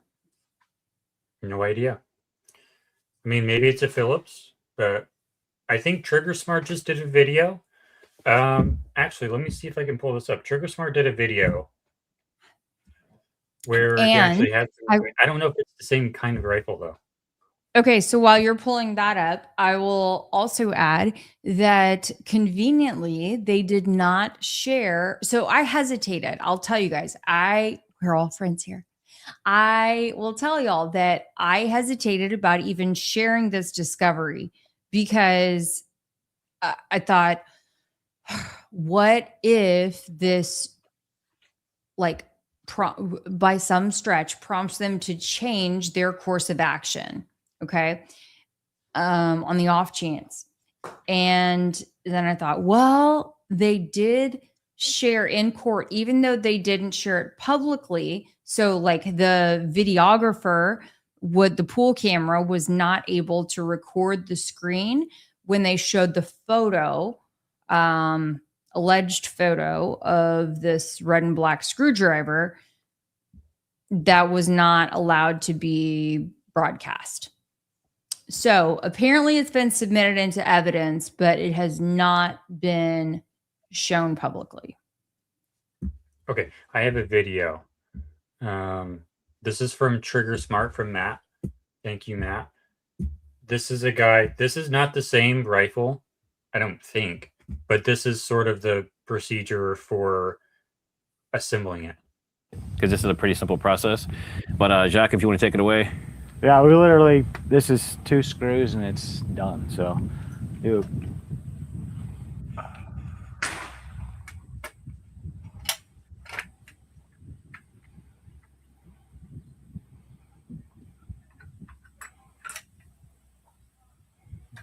One screwdriver.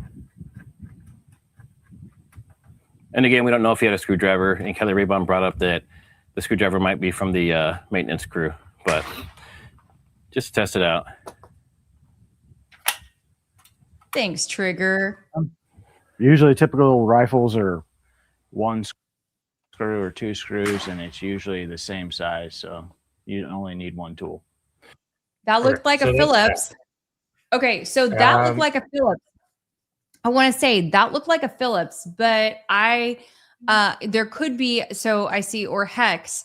I have heard some folks saying that they're, for the scope to get mounted, that that was like the theory, I guess, is that the one part was on one side and then the scope was on the other side. I don't know, you guys. Look, if they want to talk about Occam's razor, let's talk about Occam's razor. What does not make sense?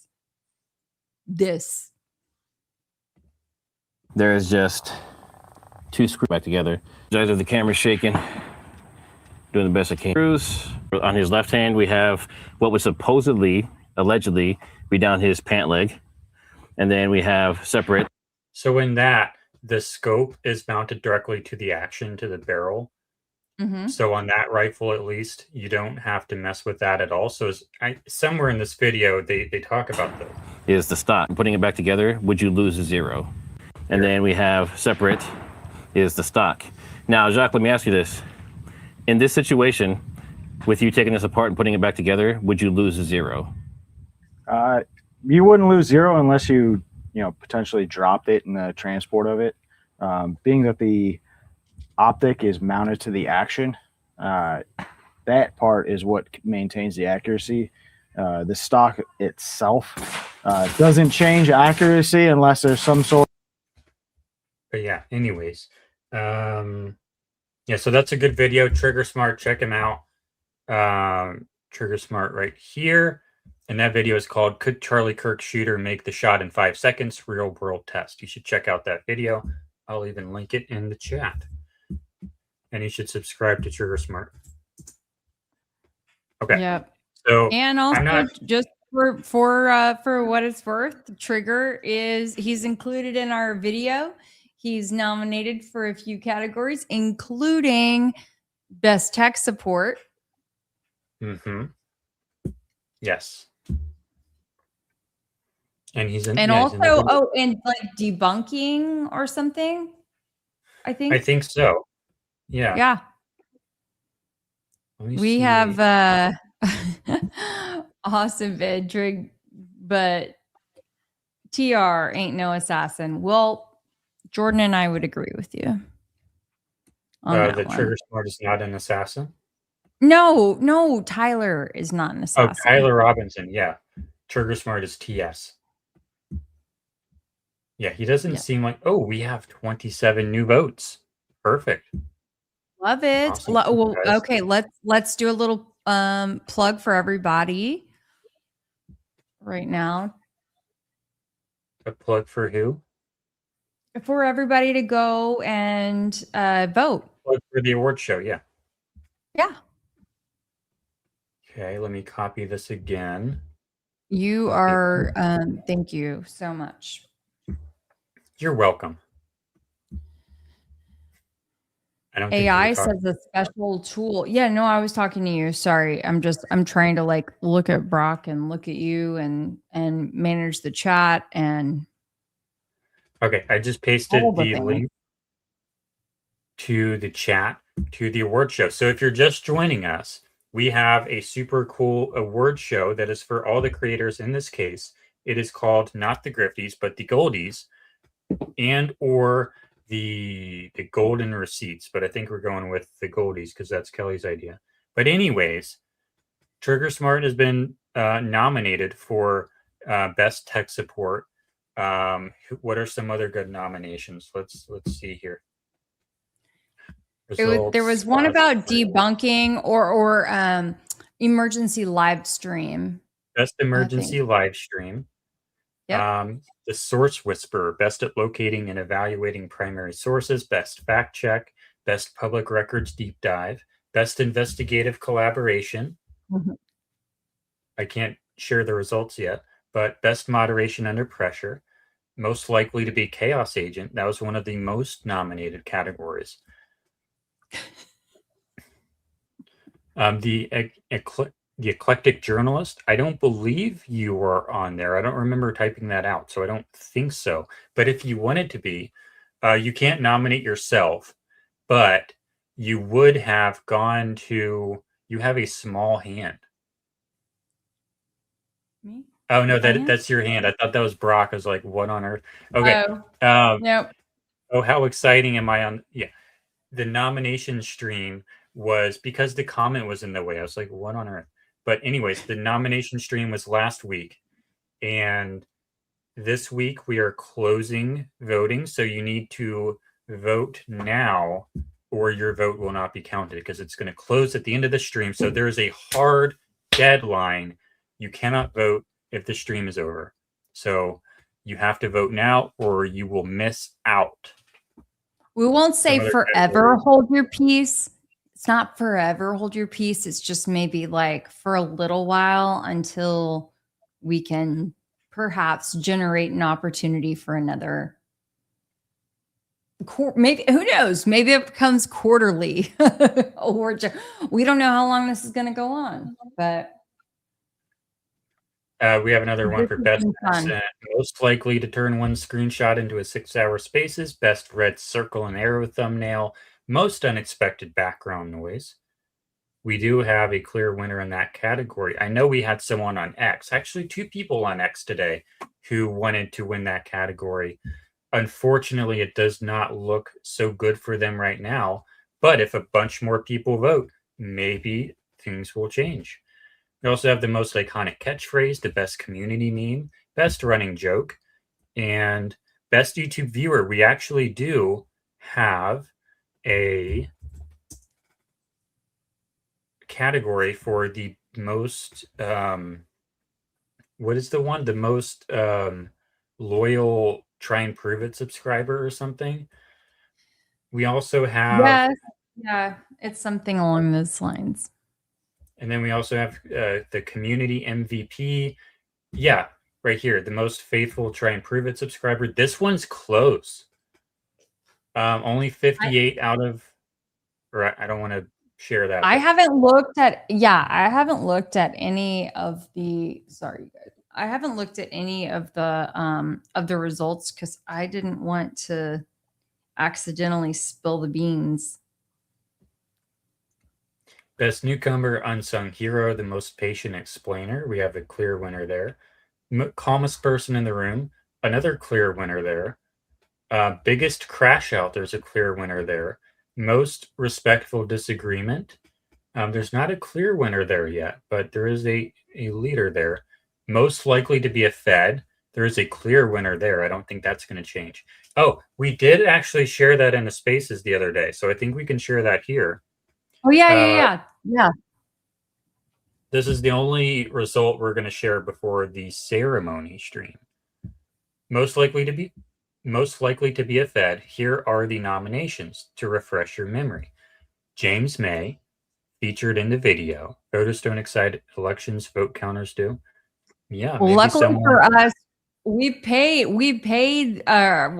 paid the service. We paid the service for it to auto vote count. So don't you worry. We're not going to pull a TPUSA. Okay. This is going to be 100% accurate, and none of us will be indicted for violating federal election laws. And we won't have to fake our deaths as a result. That's so, right. Yeah, super chats to the Try and Prove It channel go to reimbursing us for those expenses. So nominations are James May, Gary Melton, and this is for most likely to be a Fed. James May, Gary Melton, Mitch Mango. Some of these accounts are on X. So if you're watching us on YouTube, you might not know all of these. So James May, Gary Melton, Mitch Mango, Candace Owens, John Bray, Blake Bednarz, Erica Kirk, Piper and Midgray, Jane Doe, Tyler Robinson is on there, Gray Hughes, Quintessential on X, Rage Bronson, Sean Campbell, and us. We have one vote for most likely to be most likely to be a Fed. All right, so James May coming in at, how do I put this back on percent? James May has 10% of the vote. Mitch Mango has 1% of the vote. Candace has 2% of the vote. John Bray has 4% of the vote. Blake Candace coming in only at has 10%. 2%. Okay. She only has 2% of the vote. Can I actually show this on the screen? I can probably show this on the screen. Yeah. Would that be okay? Yeah. I think that could be okay. I think that, what's interesting about that is that I think that may indicate, it would be curious to see, like, if it tells us that more of the audience has been driven from X versus YouTube or whatever. What would? It would be interesting to see if, like, the traffic from those who voted in the in this was driven from X versus YouTube. I don't know that it tells us that. No, but it's okay. It's okay. We can look at that later, but it would just be an interesting, like, data point. Yes, agree. So James May, 10%, Mitch Mango, 1%, Candace Owens, 2%, John Bray, 4%, Blake Bednarz, 10%, Erica Kirk at 10% as well, Piper and Midgray at 5%. They're on X. Jane Doe, also on X, is 1%. Tyler Robinson at 4%. Gray Hughes Investigates at 1%. Quintessential on X, 1%. Rage Bronson, 0%. Sean Campbell. I don't remember who that is, but I know that came up in a space. Oh gosh, he's the one OSINT Sean, whatever, who's been doxing a bunch of people. I think I remember. Oh, I think And someone, I think yeah. Eco complained that why is this guy allowed in our award show? I think that's what I remember about him. Yeah, I don't really want to like pay him any mind, but All right. So, and then we, Kelly and Jordan, we have 1% of the vote. So, but the winner, who I skipped over, is Gary Mountain right now. It's not settled yet. If a whole bunch of people vote right now and they want to get James May up to the lead, we can do that. We have 362 people watching right now. I know for a fact that everyone watching right now has not voted. So I'm going to put the link to the voting place in the chat. and can we once more. please make sure that every one of you who is watching, please just take one moment to sub to the Try and Prove It YouTube channel. You just click Yes. that boom, surprise. This is a surprise. Listen to me, subscribe, and then you will be subbed. And while you're there, click the notifications, the bell, and make sure that you have it turned on for all. It's worth it. Mhm. Yeah. So What are we at right now? We've only been trying to get to 1,000. By the way, my son, Braden, beat us to 1,000. I don't understand what he's doing. He Come must be on, buying you stuff. guys. He's probably Let's buying go. stuff. I think he's No, buying. he has not. No, I assure you, he does not have a method. Method means way, whatever. And we We're had at made a bet. 939. We are at Come 939 on, you guys. subscribers. Come on. So, yeah. I mean, most of our audience is coming from our X accounts and from our personal YouTubes. The eclectic journalist says, Kelly, I am like 40 away to 1,000. It is so hard. Yeah. So hard. I mean, both. I mean, my channel is almost at 10,000 subscribers, my personal one, and Kelly's is not far away. But Kelly beat me to 10,000 on X, so that's no fair. But anyways, but she's been working really hard on X, so she earned that. Whew, much to my Okay. dismay. Okay, let's get back to. Oh, I'm supposed to move the arrow here. Let me move the arrow. Oop, there we go. So,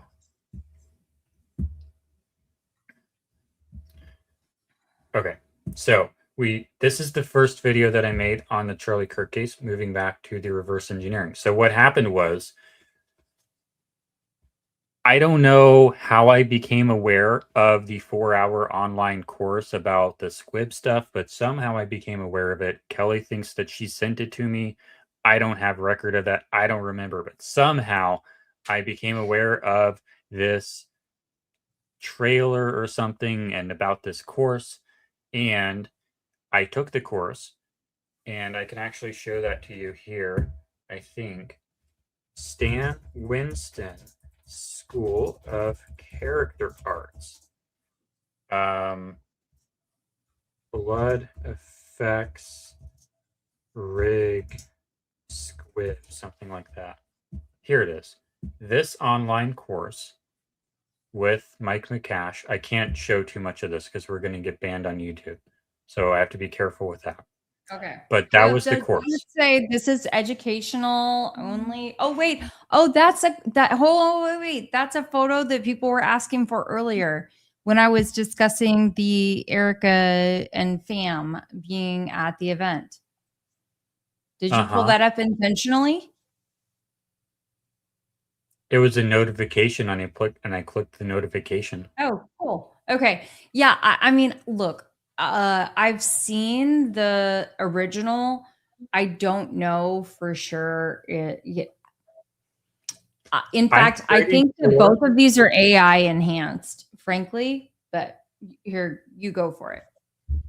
Well, I actually called attention to that in my stream the other day.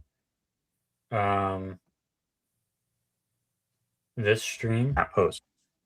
And I'm pretty sure that's why it was on X, because I actually said something about that. Let me see if I can find it. I've gone over that a few times, like over, I don't know, months back. But back when I worked, with with some other people. With Blake. That could be her. It's not, but it could. And it just, looked a little different. And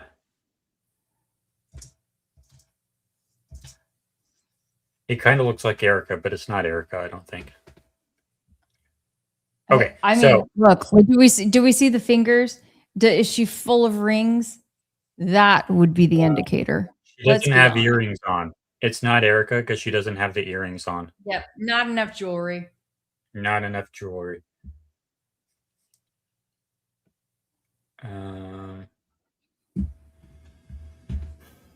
So what happened was I took that course, and when I'm taking that course, what the course is, okay, what is the course? They teach you how to, in Hollywood, make a fake neck wound on someone as if someone sliced your neck open and all this blood comes out. And the really weird thing is they always use a white shirt in these tutorials. The test subject always has a white shirt on because the blood shows up better against white. So that's why they always have a white shirt on. So that's interesting. And also, it's in the exact same spot as Charlie Kirk. So then I realize, okay, so in Hollywood, and it's not just that one tutorial. There is tutorial after tutorial after tutorial showing you how to make the exact same neck wound that we see on Charlie Kirk on 910. The exact same neck wound. The same thing, basically. And the way the blood comes out is pretty similar to what we see on Charlie Kirk. And you know how when the blood comes out of Charlie, it's delayed? There's like a brief delay, like several frames where you would expect the blood to start coming out, but it's not coming out yet. And then after like 6 or 8 frames or something, then the blood starts coming out. A lot of people have talked about that. And, you know, John Bray has a theory that's not really properly evidenced medically, in my opinion. It's just speculation. But fake death theory, the way these squibs work, you have to prime the hose. You have to prime the appliance. The first thing that's going to come out of this thing is air. So you have to prime it. It takes a little bit for the blood to come. And one of the key issues with this type of system is it's really hard to control exactly when the fluid is going to start coming out because you have to prime it. There's always going to be a little bit of air at the top that has to come out first. So, maybe the reason there's that delay is because, you know, you have to prime it, and that's just how these squibs work. But anyways, we're not getting into the weeds just yet. But when I watched this course, basically what it is, they have a plastic piece, they have a big pressure pot basically that stores air pressure and pushes on the fluid so the fluid comes out, and you open a valve to make the blood come out, and it comes up a tube on the person's back, and then it goes into this plastic, super thin plastic piece that's taped to where you want the blood to come out, and then you have a prosthetic that goes over the little thin plastic piece, and then you cut the prosthetic, and then you cut the plastic so the blood can come out. And this is called a blood delivery system underneath a prosthetic. That's what they teach in that course. That's how you fake the exact same neck wound that you see on Charlie Kirk. The exact same one. Only it's like a bullet hole instead of just slicing the entire neck. So I think, all right, so I've seen that there is definitely a way to make the exact same neck wound on Charlie Kirk. Like there's no negative mass. It's not like his entire neck was blown off. It's not like it was blown to smithereens. He still has a neck. Everything we see absolutely can be faked, at least in Hollywood. And so what I realize is, and I guess I can make myself bigger here, even though Kelly left. What I realize is the way that they always have to pre-cut the prosthetic. When they do this stuff, they have to film a take on the film set. You have to film a take on the film set with the prosthetic not cut. And then you do the whole scene, and then you turn off the camera, and then you cut the prosthetic right where you want the wound to be, and then you do another take with the blood effects. But you have to stop the camera, go up to the actor, cut the prosthetic exactly where it's supposed to be, and then you do another take where the blood actually comes out. But on the day on 9/10, you're not allowed to go up to the actor and cut the prosthetic. Like, so then you say, okay, well, maybe they would use glue, maybe they would use an explosive, maybe they would use like a piece of fishing line or something. Jesus Magi is saying a pneumatic animatronic device was the piercing mechanism. You can think of all these different ways that you might cut it at the time the blood delivery is needed. But then I think about the physical evidence from the scene. What happens? The shirt yanks up to his ear like this. So it kind of seems like maybe that had something to do with cutting the prosthetic, because there's clearly a lot of energy being directed at that area, at that wound. But then you have to wonder, okay, maybe like it's not explained by cavitation because the back of the necklace remains undisturbed. And I've said this many times before. We know it's not cavitation because the back of the necklace remains undisturbed deep into the event, right? So it's not cavitation forcing the necklace up. So we have all this energy directed at the prosthetic. So it would naturally occur to you that it is cutting the prosthetic because that would solve the problem. And then we have, okay, what are some of the other observables that we observe? We have white mist coming out. And John Bray talks about this a lot. And so then the instructor in that course, and jump in here anytime you want, Kelly. The instructor in that course, he always talks about going to the lumber yard to get this tool, to get that equipment, to get this material.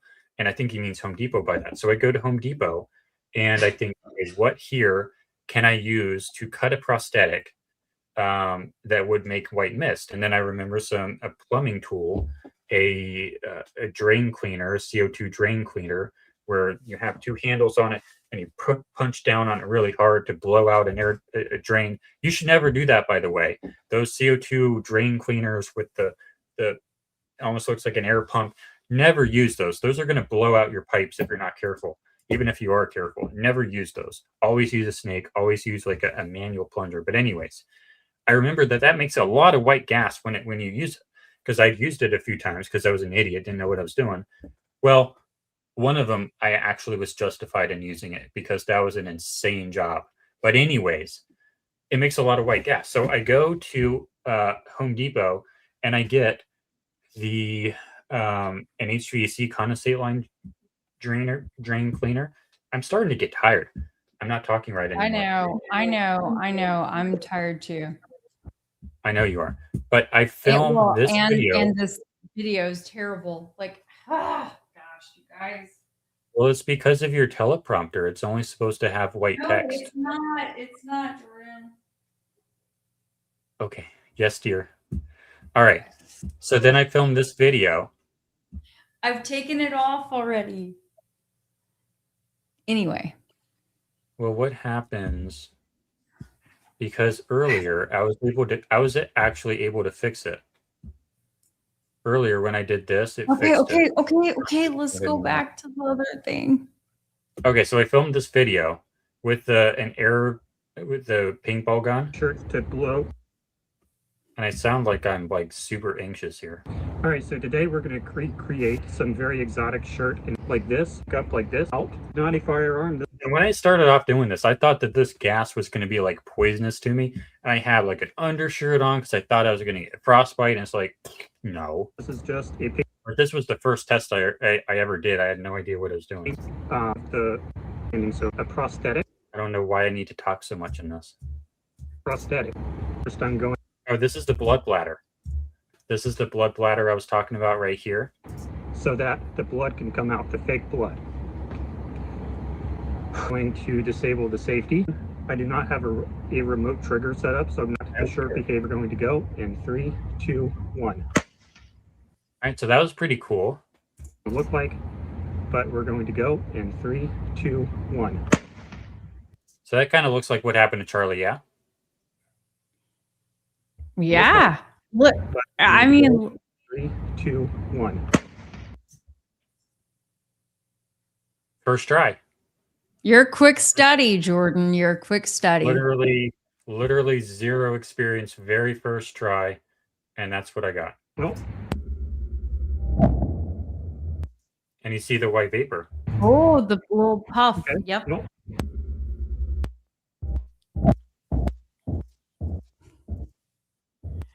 You can kind of see it there.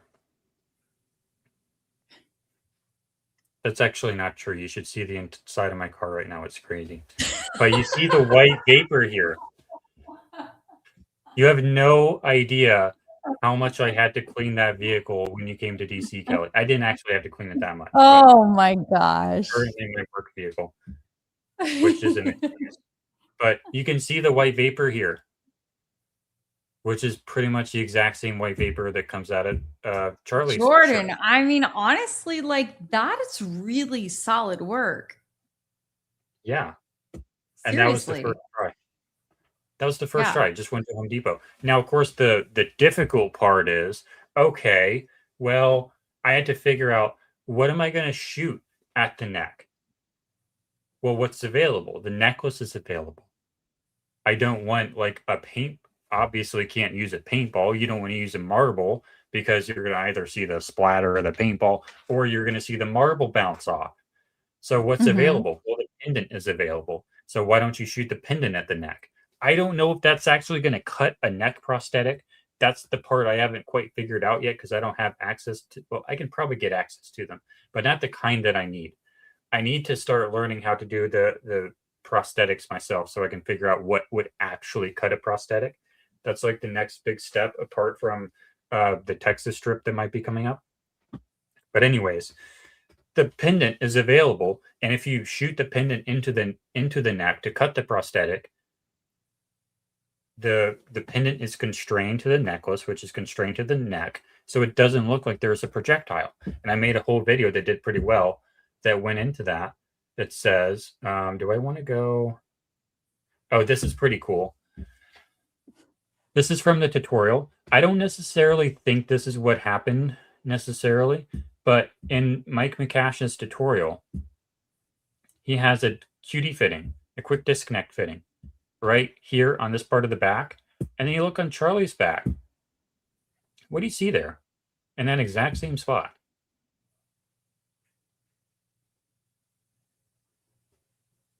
Something there. Sorry, I just Yeah. moved you over to the Oh, you can't see. other So screen. there's I'm like still a bump. trying. I'm still trying to, troubleshoot this. There's a bump on, there appears to be a bump on Charlie's back in the exact same spot where Mike McCash puts his QD fitting. I don't know if that's what actually happened here because I don't know how consistent the bump is, but that was a pretty interesting little find there. Is it's in the same Mhm. spot. But my Yeah. recent tests don't really do it that way. But it's still interesting. Yep. Oh, I will also say that I just float this out there a little bit. I did make a run. Oh my gosh, this is so bad, y'all. It's just getting worse by the moment. I don't think even it- know what to make of this anymore. But We'll I troubleshoot have it. Yeah, y'all forgive me for looking like a frosted ghost. But anyway, yeah, have made a run by David Yurman as well. Oh, you So went by that, David Yurman? hmm Oh, I thought I wanted to do that with you. well, we still can, but I was like, I just need to go ahead and like knock it out. So more to come on that. Well, maybe wait. Because yeah, anyways. Then I did the acting. Oh, you can't see. Then I did the acting performance here. Which is like, okay, well, it looks like Charlie dies. And then we have the TENS unit stuff that maybe we can test when I hopefully come to Texas. Maybe we can test that to help with Jordan, this. we are running out of time, my friend. We've been talking about that since January. I'm about to get a TENS unit for myself. I probably have it's one in my supposed to happen garage. next week. It's Well, I you might know, but I'm just saying, let's go. with what? Yeah, like we're at the point where we've got to just like make make do with what we can. Yeah. So the TENS unit is going to help with this acting performance, but this is just bear with a little bit of practice.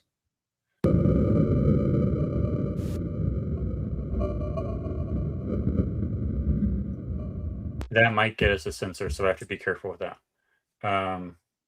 Yeah. Oops. That's going to get us a sensor as well. But so the acting performance is not like horribly impossible to do, especially if you have a TENS unit. So that's interesting as well.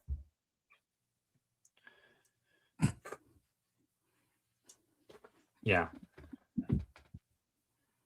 Where was I supposed to be here? Where am I supposed to be?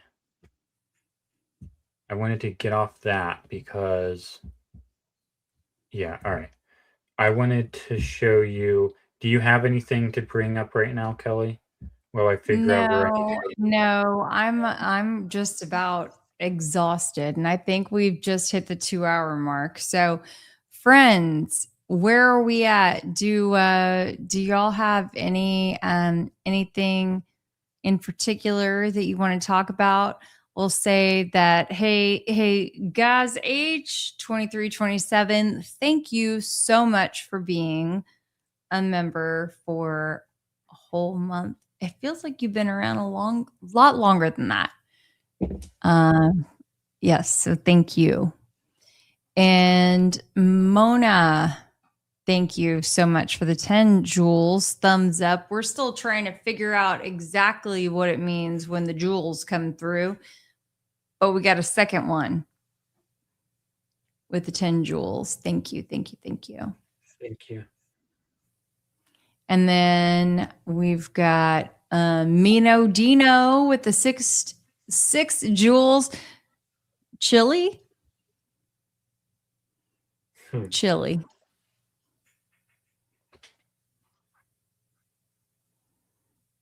Thank you. You all right over there, Jordan? Oh, man, you look like you're scheming. Nope, just taking a break because I was talking for a while. Oh, okay. Snake Baby says fake death since they were on fake death theory since 1:46 a.m. September 12th. I got text for proof. So they are a loyalist.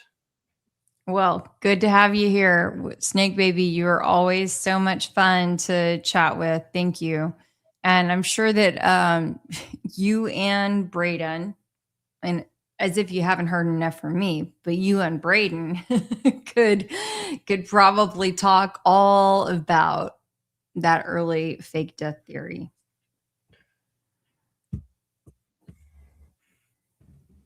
Chuck, I bet Jordan's desktop is so clean and organized that it looks like a stock photo of a desktop that's never been used. I think they're referring to my computer desktop there. What say you, Jordan Henshaw?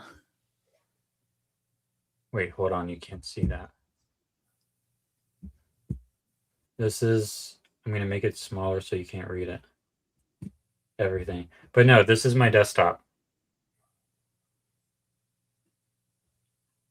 And that's only one of them.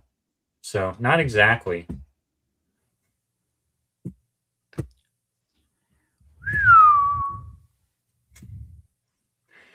Charlie Charlie was gay and being groomed for what's that? Nothing. Go ahead. Charlie was gay and being groomed for president. He couldn't win as a gay man.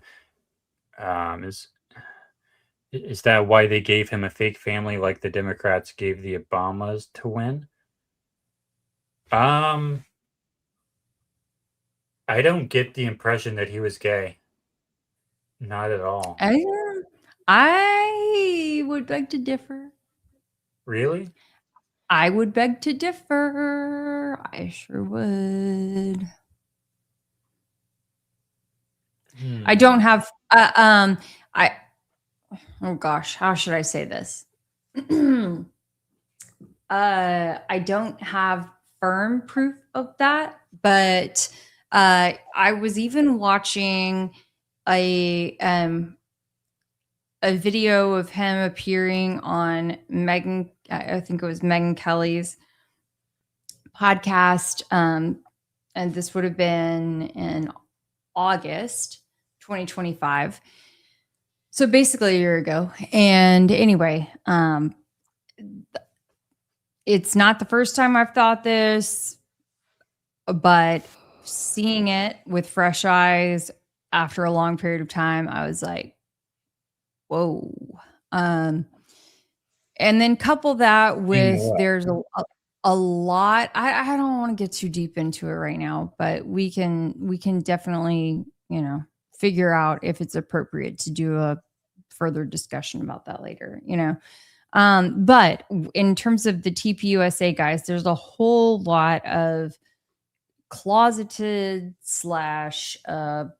deviant behavior going on amongst these guys. So, oh, for sure, yeah. And then I guess you have the angle of how is it he was like so close to Candace for so long and nothing happened? I don't know. Maybe that would make sense of that. Mm-hmm. And like, how on earth would he marry Erica Kirk when she's like supposed to be attractive, but like basically nobody actually. I'll stop my thought there. Yeah, look, it's, and I'm not saying any of that in like Let's look at this lady. Look at this lady. I understand she has the makeup, the fake AI makeup on, but look at this woman. Look at her. Nobody wants to. Oh man, y'all are really gonna catch me in a moment. But when I see that, video of Erica from just a couple of weeks ago, it was the Sunday after the hearing, so it would have been around July 12th, I think. Anyway, and she's at a TPUSA event, and she's walking around in this like black silk sort of get up with her, what does she say, her Air Force Ones or whatever, her sneakers, because she's a sneakerhead. Okay.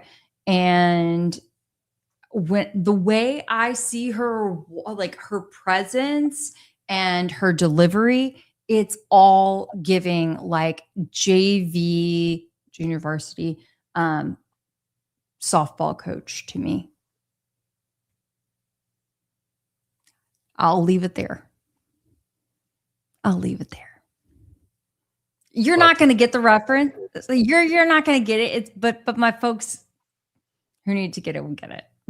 I think I understand what you mean. I think there's some deviancy in those types of people. Mm-hmm. Okay. Yeah, these are not normal people. He did order fish fillet. Mm-hmm. Yeah. And that one girl Jillian, whatever her name was. These are not normal. We don't need a script. We don't need a script because we literally riff off of the subject matter. Okay. Oh, thank you. Thank you. Oh my gosh. We started a C team for her.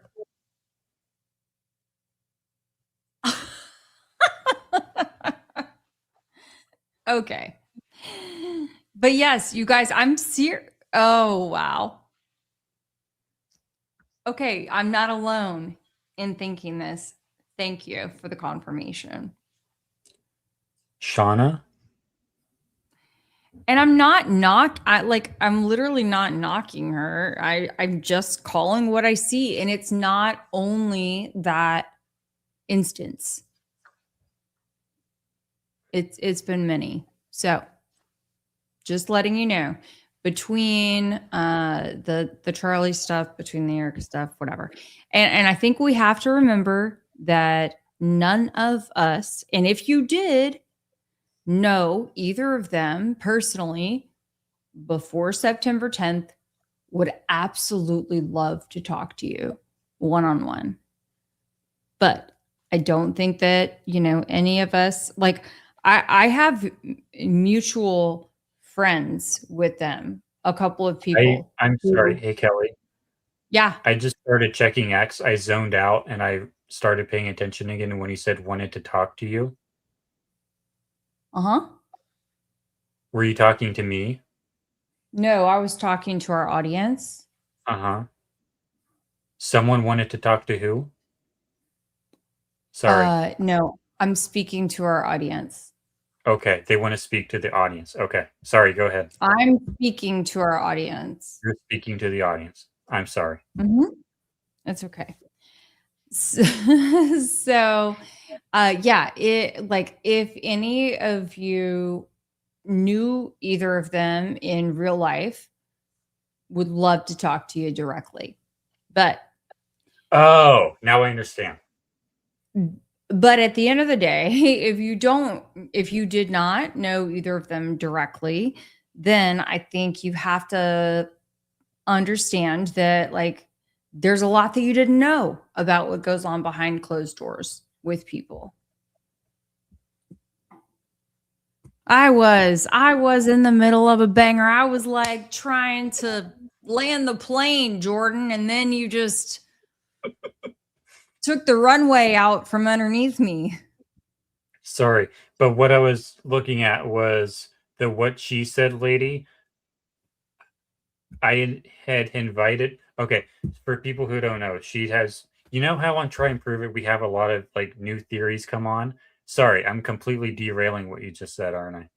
It's okay. Yeah.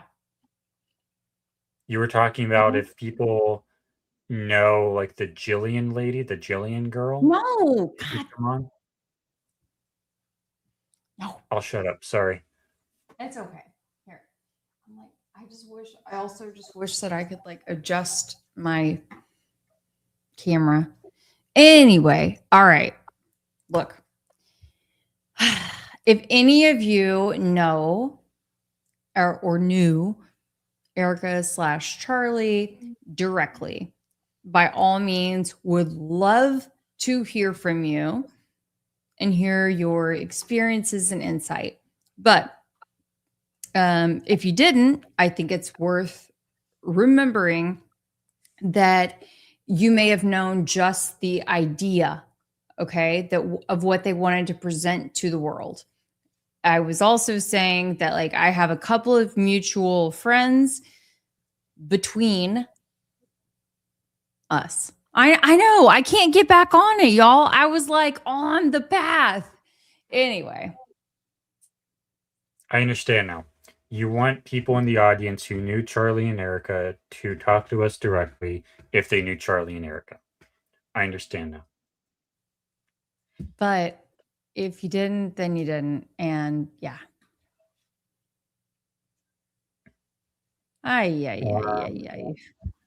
What do you think the chance was he was tased with the squib going off at the same time? It sure looked like that. That's basically what we think happened. Or at least that's our primary theory. Right? Mm-hmm.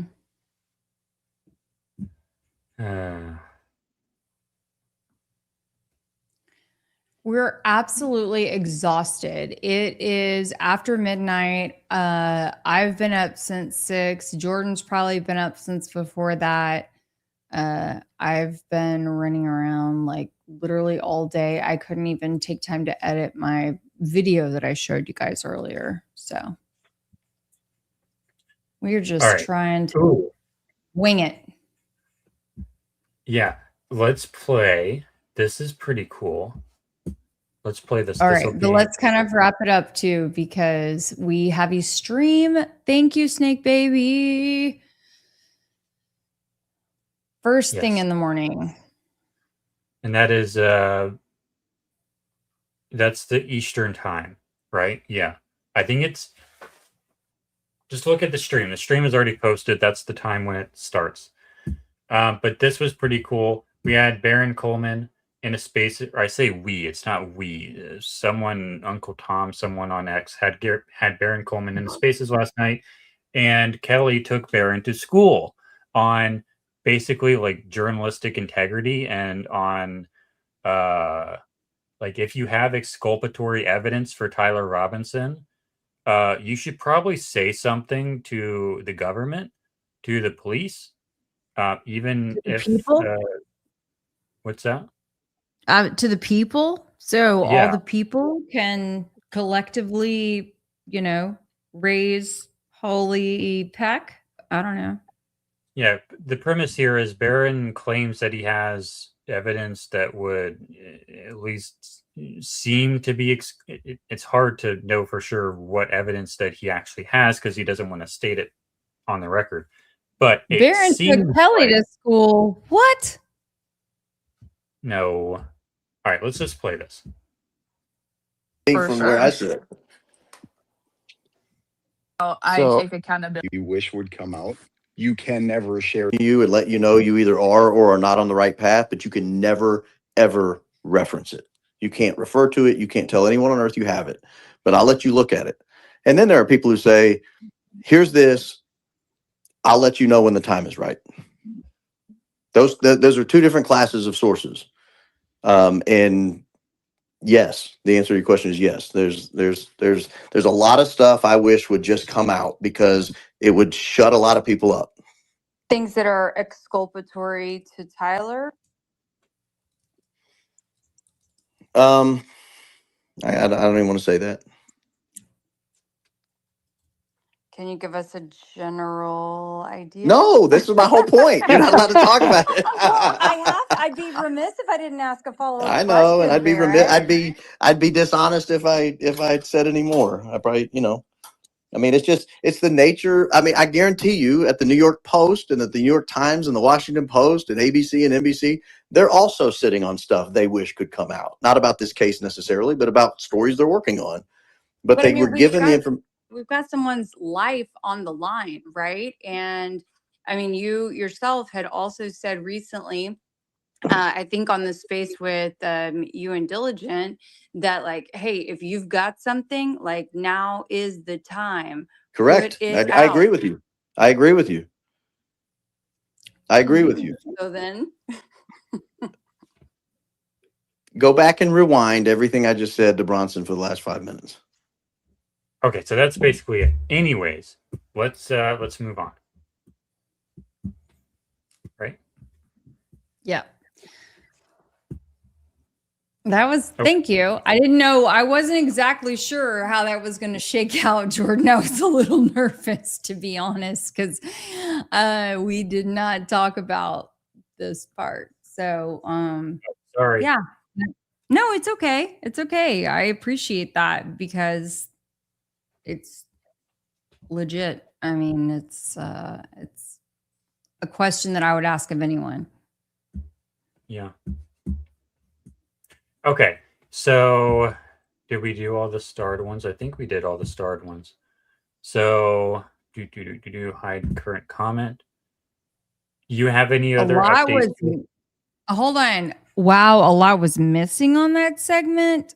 I don't. This is the same person who tried to say that Baron schooled me. I don't think so. Well, that was like a 2-minute segment, so Yeah, so you're welcome to go back and listen to it, and feel free to let me know what was missing. Jordan pulled that clip up, but I don't think there was any context missing. So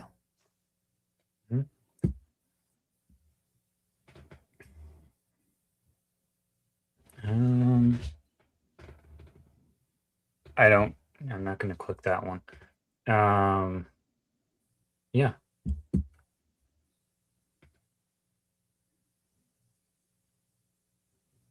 What? All right. Anyways, enough of these comments.